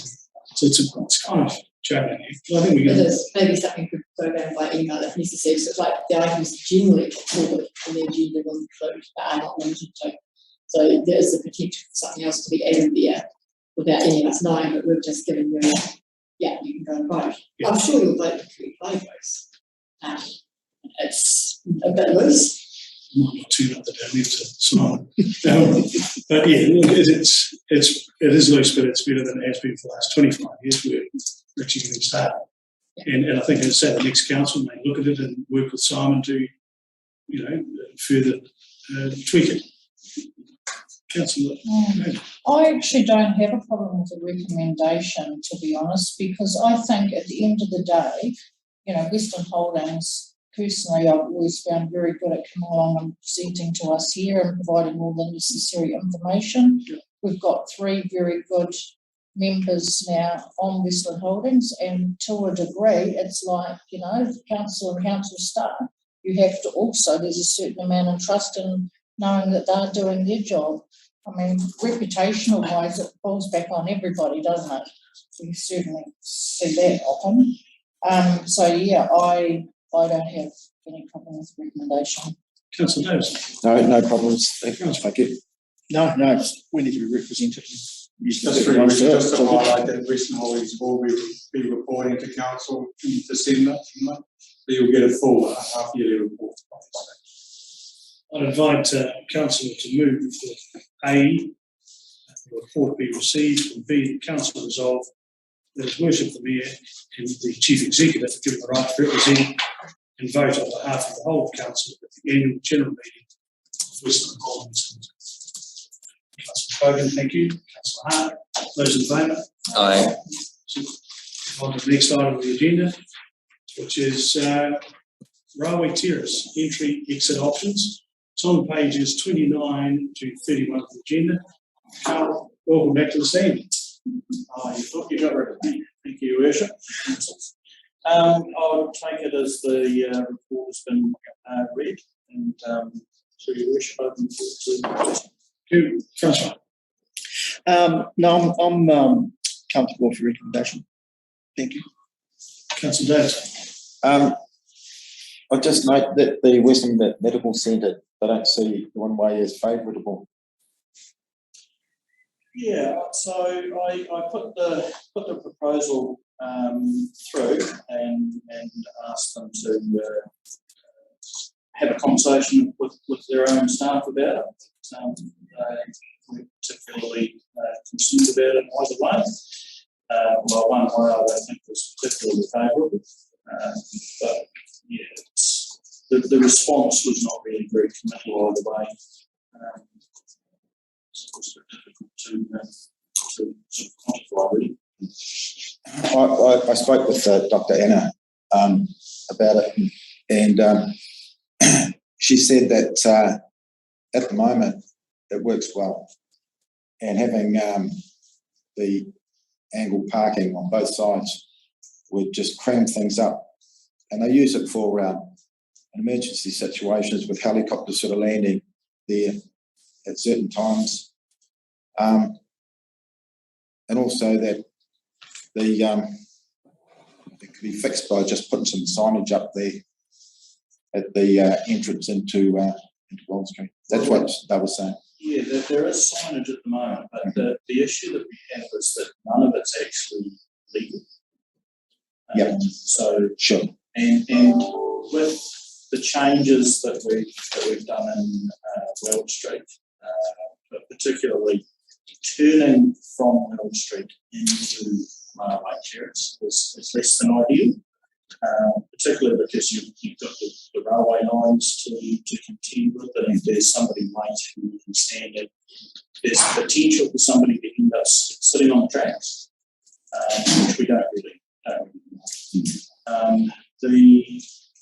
In terms of the emergency services for the advanced paramedics or fire, or anything like that, generally there's a look towards getting out of town through that way onto Weld Street. It's the fastest way to get through to where they need to get to. Presently, it doesn't allow for that. Although it's not legal, it's not enforceable, but that's the way it's been set up. But longer term, it makes more sense to have vehicles going out in through that way. And there's certainly plenty of capacity to be able to the angle parking side of things is more about trying to accommodate people. If there is a desire to look at potential for helicopter landing, that's another conversation we could have with the medical centre. And it's not that we'd be changing parking where they've got their paramedic parking, that would stay as is. But if there's an opportunity to do something else to provide a space in the area, if we've changed it to angle parking, we're not going to be using parks or putting something like an emergency landing area in that spot. So if we've allowed for it, then we can certainly use that. There's open options there. Through your worship, I would endorse having a dedicated, if it's going to be a request or a requirement for emergency medical requirements, we should actually have a dedicated area preloaded and minimise any traffic in that space. Thank you. Let's go. So my understanding generally that I'm aware of, if any helicopters have landed in Hokitika in the past, is they've always just landed on guess where, and people have been transported to there to go from, which is only a block away. There has actually been a couple of instances in the last 3 years, at least one that I'm aware of, where there has been a helicopter in Railway Terrace. And the fire brigade actually closed it off for traffic. But I mean, there there was parking issues that, so because there was the angle parking on the other side still, that had to be accommodated. But if we know that that's a potential requirement, we can build that into the design. I mean, I agree, Casper is the most logical site for it. It really comes down to how far a patient can be transported and if they're safe to be transported. Because I just look, we've just finished talking about, parking and offering extra parking opportunities for people that are coming into the area, and railway terrace and being able to have more parking like that makes complete sense to me. Yes, I understand out the back of the medical centre, for ambulance or paramedic cars, absolutely, make allowance for them for that area. But that street is plenty wide enough to have angle parking, and it just seems like a natural flow if it's one way that you're coming in from the other end. The car parks are angled specifically that way for it, and then you just continue out onto Elm Street and gain some more car parks out of it. Councillor I'm happy with the recommendation. I'll go into one for parking. Councillor Hartsfield. Yeah, no, I'm happy with the recommendation too. Thanks. Councillor Hart. Yeah, I'm happy with the recommendation. Councillor Kennedy. Oh, look, I don't really. Is it broken? Does it need fixing?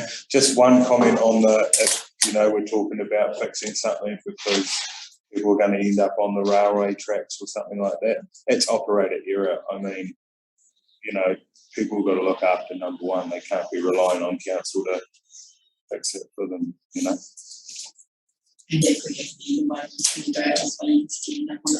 Yeah, it's part of the road code, so it's got nothing to do with us. I think. No, if we've got it advertised as a one way and it's done illegally, we need to rectify it, or we need to take the signs down. So let's rectify it. So I agree with the need to reshape railway terrace. However, I think that the reverse myself. As I was saying before, we're looking to the future, the point of the pathway. We don't want tourists driving that way and trying to navigate their way into the back way into a car park here. I think there's a great opportunity to turn straight into here, off Well Street, into Railway Terrace rather than the other way.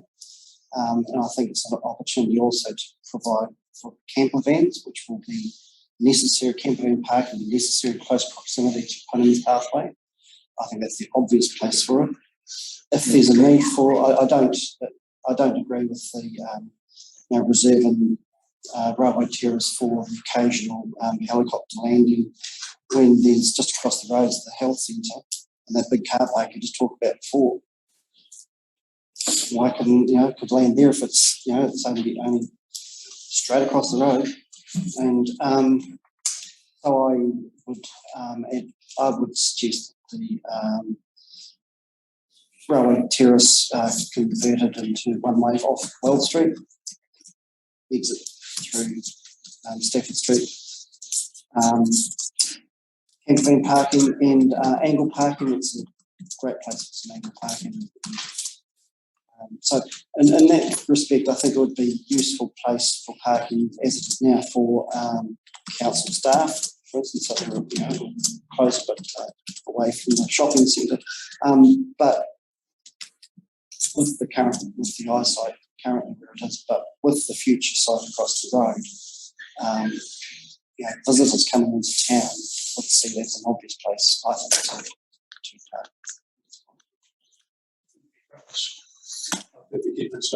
Yeah, I don't know. I guess it sounds like there's general consensus to tighten that up. Whether it comes in from this end or that end seems to be a discussion point. If there is, right down the very end, right next to the flats down there, there's quite a room to put additional parking in. I think you should overlook.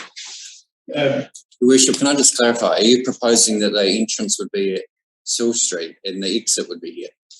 So what I'm proposing is the Sill Street end could be entry centre. As it is at the moment. As it is at the moment, the road stays a two-way road, but we simply change the point here from an entry to an exit. So it's exiting out onto World Street rather than entering in off World Street. Oh, okay, right. So that changes, sorry, that really changes it for me because I thought the intent of Railway Terrace was to pull people through the CBD. So camper vans, for example, would drive in, park, and then walk to the, be part of the CBD rather than navigate their way there as the entrance. The other thing that it addresses is that we actually have a bus park outside that doesn't get used because the drivers will not pull into it from Weld Street because the direction they're facing, they're actually letting people off the bus into the light traffic lane. If it's the other way around, exiting out onto Weld Street, the bus drivers will be used. At the moment, they'll park down the front of the other side of Weld Street, which is even. So there's something.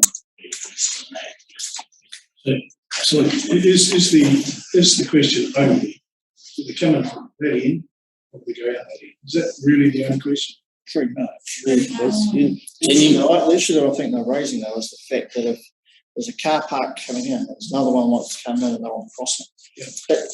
Yeah. I'm happy either way, but it's a safety thing. You'll have someone sit on the rail trying to come in, waiting for someone's coming out. Yeah.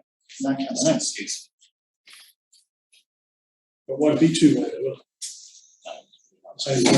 That's what they want to do, though, isn't it? They want to make it one way out, but stop people. At the moment, can come in, right? So that's the way it is. Like we stop them from coming in, but we don't have the issue of people parking on the roads. But at the moment, though, you don't go out that way, so you haven't got a problem with coming in because there's no one coming out. No, that's well, you're saying while you're queuing up to come in, you're actually blocking traffic. You also goes wide But enough. that's just, road is wide enough, but it really comes down in terms of peak hour traffic, how many people are trying to get into the same area. Not a bus, it's not Buses wide are allowed enough. to go. Yeah, so buses, I know across the road out there that they needed sufficient space.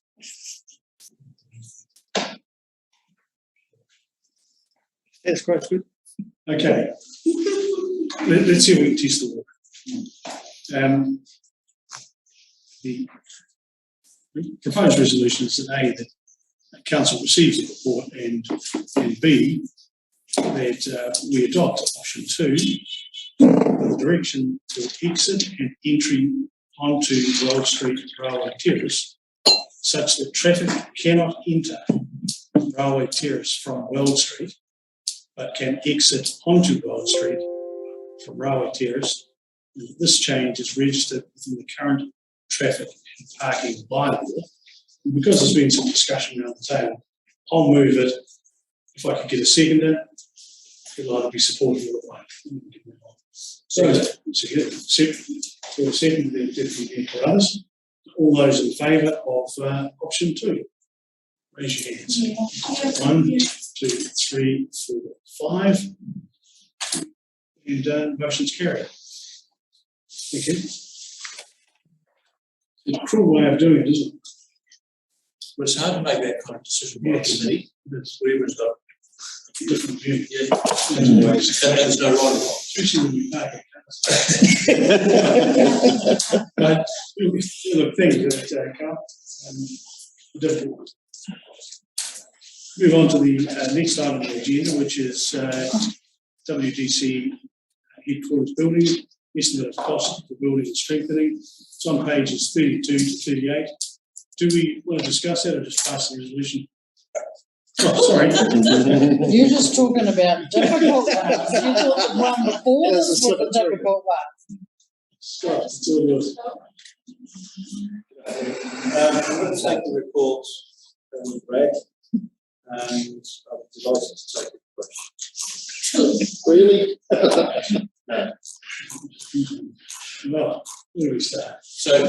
Worship, the purpose today is not to make any decisions about anything. It's just to receive the information, start the process of digesting it, and then developing a way forward next year. And perhaps a high level, this is where we see it going. Just to worship, we do intend to come back based on the directions that council provide with options and a full assessment of those options. Yeah, so we may have to obviously get a proper business case developed for that, which may take a bit of time.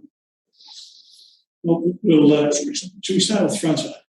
Yeah, no, I'm happy to, well, if I could, I'd do the resolution, but that's fine. Yeah, we're just receiving it, right? Yeah. Cool, I'm happy with that. Councillor Davis. Yeah, I've got a few questions there. First of all, not structural steel. What does it mean? So there you go. Not structural steel, but the report says that it's not structural steel.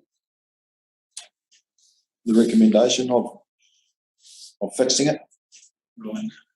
But do we need to dissect the detail of I'd like to understand it. Yeah, I thought there was a business case type. Yeah, deal with it then. But there's no question. Okay then. All right. But it would be to me, as it's saying, that we still, but it's not structural. Yeah. It's just there's will we get an engineer to report on this later on? Yeah, I mean, the context of this is we originally commissioned Simco to come in and give us costs for just the earthquake strengthening elements of it. And that's precisely what they did. Yeah. Beyond that, though, there are additional ancillary costs that you get when you start to mess around the building. So if you're doing a general repair to a building like this, you're not required to retrospectively improve the building to certain standards. Yeah. Once you start making significant structural changes, these sorts of building consent requirements that then kick in, and costs that you otherwise wouldn't have expected to pay suddenly become apparent. So what we did with this was we gave the work that Simco had done, which is one of the basic earthquake strengthening costs, to Joseph and said, and what else have we got to make good as a result of this to make the building functional? And what they've done is they've got QSs within their organisations who've gone with this and said a high level indicative cost to give us the basis of the discussion and options appraisal that we can do later is what's in this report. I mean, we could have gone in and got somebody to do a nuts and bolts detailed appraisal. But one, it would cost a lot of money, two, it would take a long time. And if all it does is come out with a basic number, and you go, well, that's true, we'll do that anyway, it could be perceived to be a little bit over the top. So this is headline stuff as cabinet for us to sit there and go, okay, what do we do? So basically, they're sort of saying it's about 6.3 mil to do that. And a new build for the same area is 9 on the low side and then 13 on the high side. And if you cut it down the area to 60%, you're talking about, this is a new build, low is 5.5 mil and on the high side is 7.9 mil. So it certainly has got us thinking about what we should do. What it does is this starts a conversation. Okay, no further question. Councillor Cohen. Did we anticipate that they were going to come back? I mean, what number one is, why is it taken until now to find out what was required to do with earthquake strengthening on the building here? I can answer the earthquake strengthening piece. So the number they provided has been assessed as the number that required to do earthquake strengthening. What we didn't do at the same time was understand the impacts of major modifications on compliance aspects of the building, which has obviously been highlighted in this report.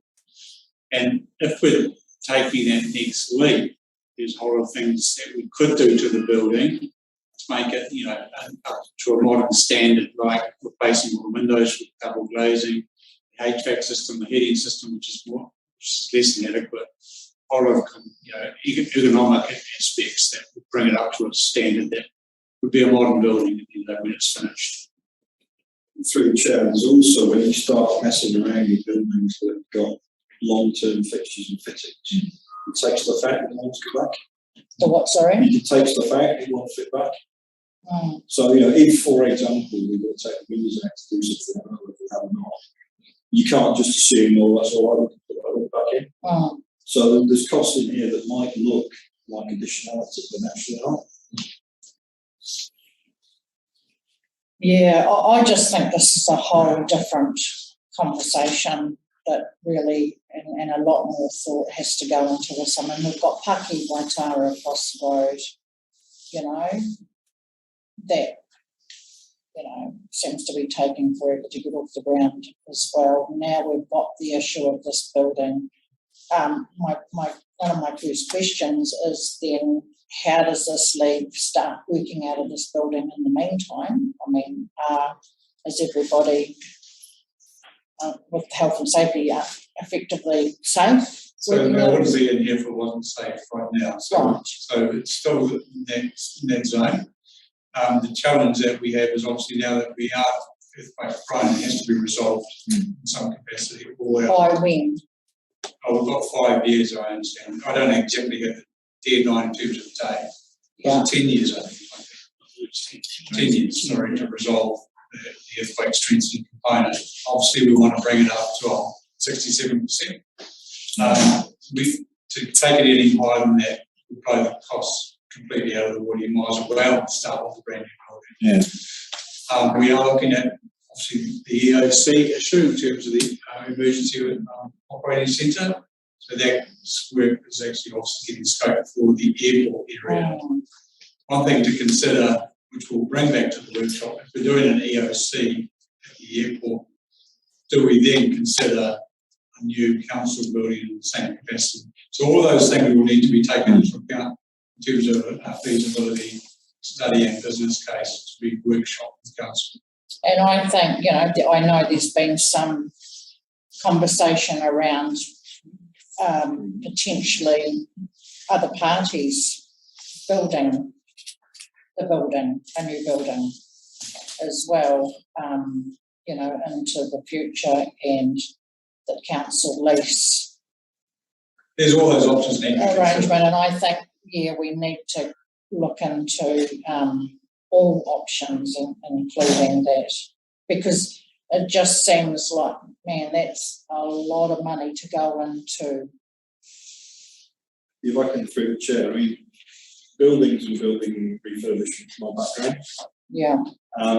One of the things that you can find, particularly on old buildings and projects of this nature, is you're not very clear up front about what you think the possibility of costs can be. And you just kind of do stuff. What happens is you get to a point later where people like yourself say, if you told us it was going to be like that at the beginning, we would do something else. And that's the reason for bringing something. I know it's quite stark in terms of the units, but at least you can form an objective view about what you want to do. There's nothing worse than coming back later and going, you know what, we should be doing. And if an earthquake happened now, I don't know where the rescue helicopters are going to land. I mean, it's great that it's been raised, but I also, I'm very conscious when you even come up with 6 million, that once you start, it's like when you start tearing apart an old house, that whole old house might also at that point come in at 6 million, and then you start pulling the wall down and find out the other 4 walls have got to go down with it. That's I have a real big question mark over. I used to have to do what in the UK is called listed buildings. And once you start playing with old buildings, you find things that you either weren't on the original plans or changed from the original plans or something slipped a bit. So you're right, I mean, it's a bit like layering times. So, this is just a starting point for the conversation about options and risk. Councillor Neil, what do you reckon? Happy for you to see the report. Councillor Hartwell. Yes, I receive the report, and this is just the start where we start to think and talk about it. Councillor Hart.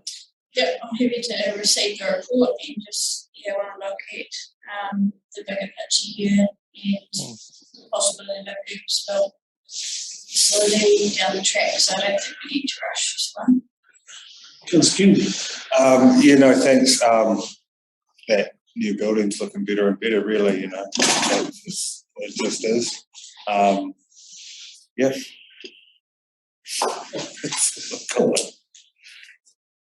Yes, agreed on that. I just wonder why 7, the level of significance being assessed as low, no public consultation is considered necessary. Well, this is just to receive the report. Not the final solution. Obviously, go through a process. Yeah. But okay. And I don't think we need to dissect it all today.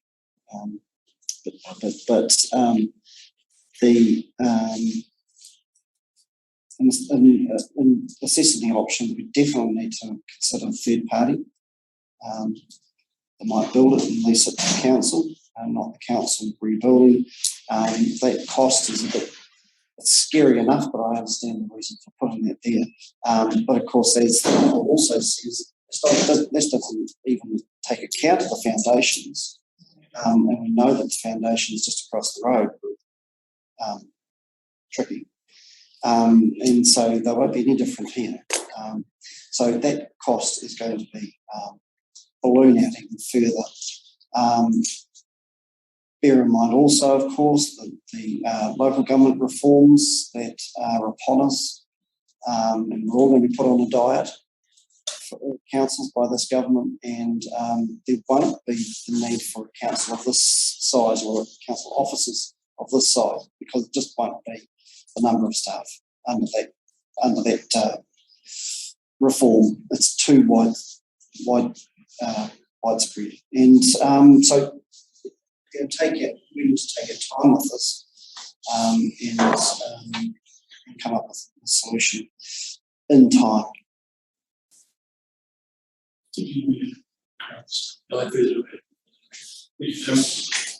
We're only proceeding with the report.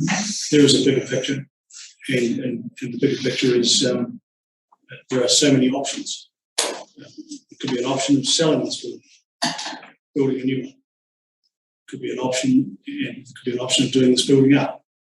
If you're going to do this building up, then you logically strengthen across the road, move the staff over, do the building up, and move back. So there's a number of options, but I think Paul's right with local government reform, but the building will need to be bigger, not smaller, because if it's like Auckland, the staff numbers are 1.5 times what they were at the beginning. So I think we need to plan for expansion, not contraction. Agreed. Just my view. I invite a councillor to move the council receive the report and the contents noted. Councillor Neal, thank you. Councillor Davison, those in favour? Aye. Thank you. Thanks, Scott. Much appreciated. Next one is administration. It's the meeting calendar for the year. It's on pages 39 to 42 of your agenda. And Simon will present that. Thank you, Your Worship. I will also take this report as read. This is the administration nature, but sets out the calendar for the new year. Just noting, obviously, that election cycle and the October, we have set the calendar after that day. Any discussion on the report? I'd like to move that A, council receive the report, and B, the 2022 draft schedule of meetings in Appendix 1 be adopted. So moving with Deputy Mayor Carruthers and Councillor Hartshorn. Those in favour? Aye. Okay. Just a quick question that, and I don't know, Di, whether this would be you or Megan, just around with all the different committee groups and stuff now, could we just get you guys to send out just another update, because I know with all the changes that we've had around the committees, just to clarify who's on what. And the other question is, because obviously first term is election on council, when do we, as this under this current term, when do we carry through to November? No. When do we stop? 8th of October. Okay, so But our last meeting will be in September. Right, so your last meeting's in September, you have elections. Yep. So nothing really happens in October, is that right? Correct. Well, and even going back further, there are some. Right, so the new Inaugural council meetings in October. New council. Oh, it is in October. Oh, right. 27th. Okay. Okay, thank you. On to the next item, which is administrative resolution, and it's the resolution proposed is that council confirm it still be fixed to the warrant of appointment as listed on the agenda below, and that's for Claire Lomax, who's the new dog ranger. And it's an item to move. Councillor Neal, your second. Councillor Hart, those in favour?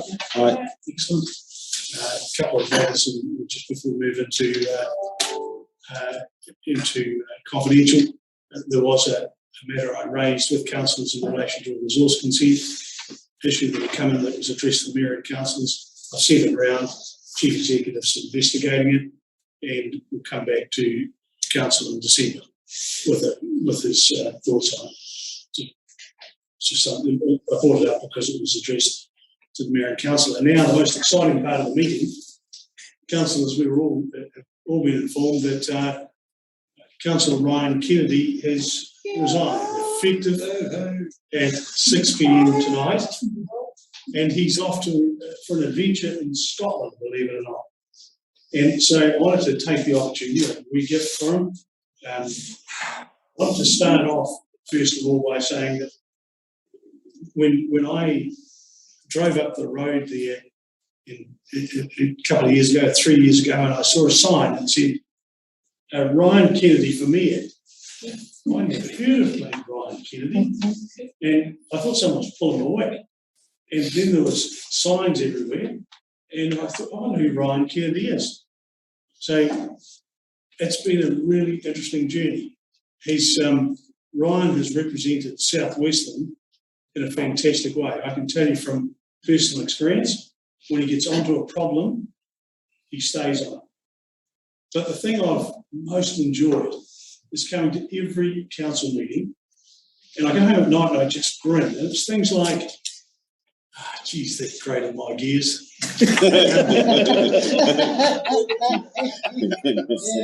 Darth Vader, the last meeting. If you see what he drives, you see what grates his gears. And every meeting there's been a one line, and he's the most amazing person. He sits there, he doesn't say a great deal, but when he says something, he's really worth listening to. You've got to listen to him because I found his contribution to be absolutely outstanding, and he's certainly raised the bar around the table for me. And it's unexpected because look at him, he's a woolly beard. Look at the dress attire that Jandal's on today for his wife.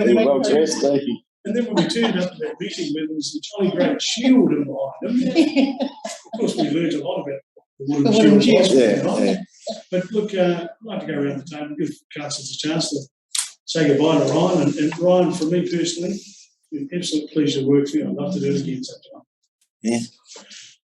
Well, Scotland, really? No, it's when I read it, I'm going, what the hell's in Scotland? Is that where that Loch Ness monster is? So you're there for a wee while? Or? Yeah. Just, it's been a pleasure, absolute pleasure working with you, and getting to know you, so all the best. Take care. Yeah. Yeah. Well, I mean, he's fairly quick bloody wit today. I mean, I remember singing a song, from Shona Lang, singing to him. I says, "Oh, thank God I'm not a Kennedy," and he said, "So am I." So no, good bugger. Missed you, mate. Yeah, Ryan, I'm really going to miss you around the table. I really enjoyed the feedback at time and your point of perspective on stuff that you've given at times.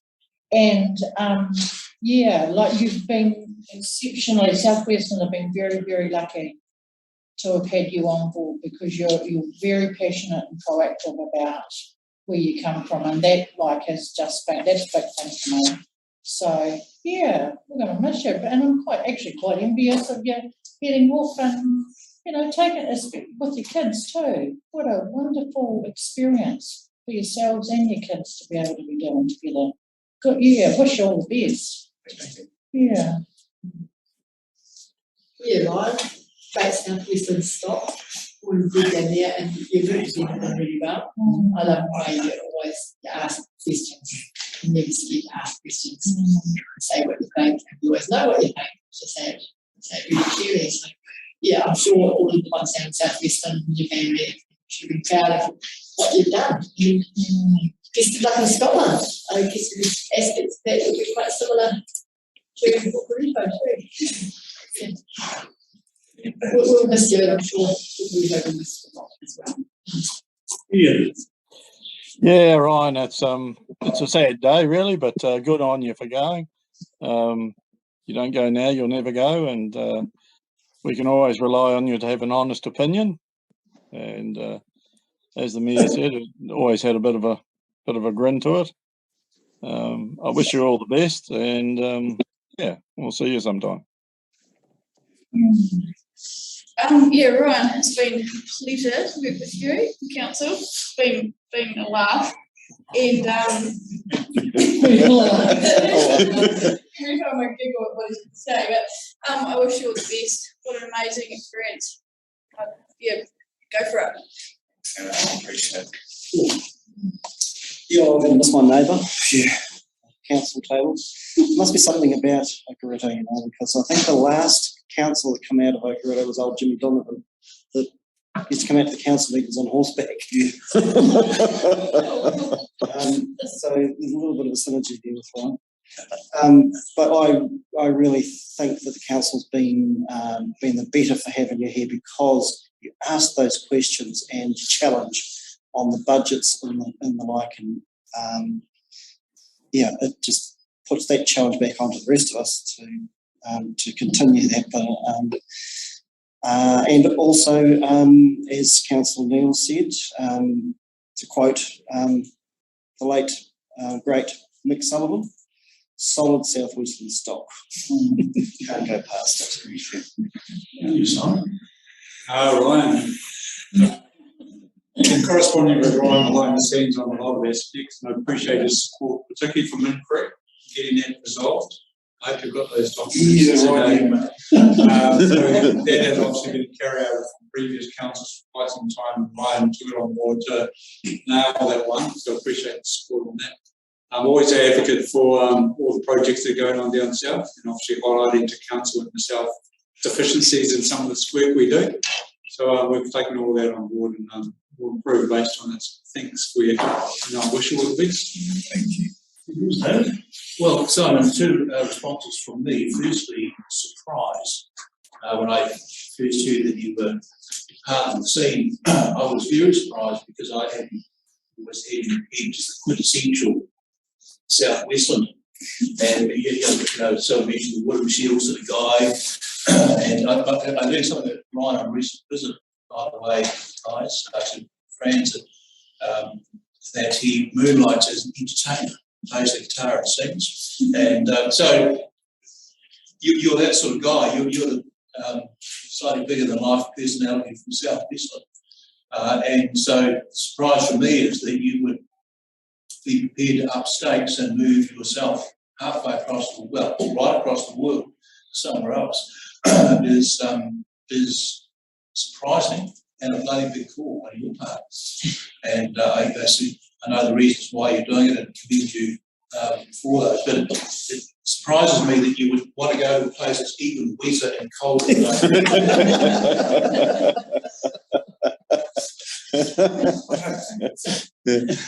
So we'll be interested to hear how it's gone for you, but disappointed for the reasons that my colleagues have mentioned here, because you have been one of the larger than life personality on this council. I'm disappointed personally that I haven't seen it yet. Sure, who's this one?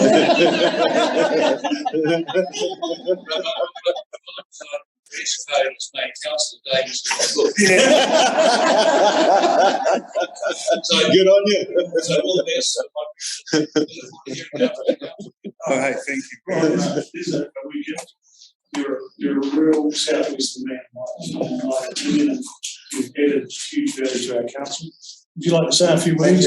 Yeah, firstly, I would have preferred just to drift off into night. But thanks everyone for your very kind words, and apologies to Ian, and you'll carry the torch, mate. You'll be right. And you're looking forward to the next chapter in our family's lives. And yeah, it's been interesting on the council, frustrating at times, but yeah, I like to think I've given it my all.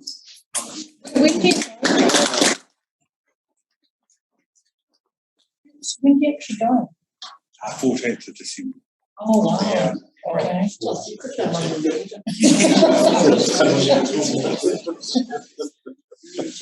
Okay, well, what we'll do now is we'll move into confidential, and then we'll adjourn for a cup of tea, come back.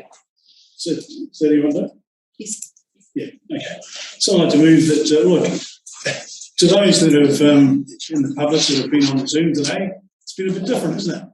In fact, it's been fantastic, and having Ryan here and hearing the impact he's had on our council, which has been incredibly positive.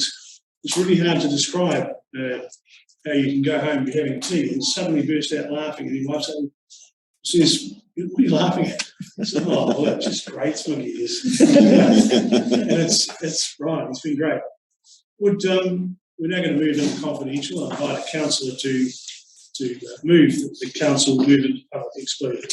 Councillor Kogan and Kennedy. Councillor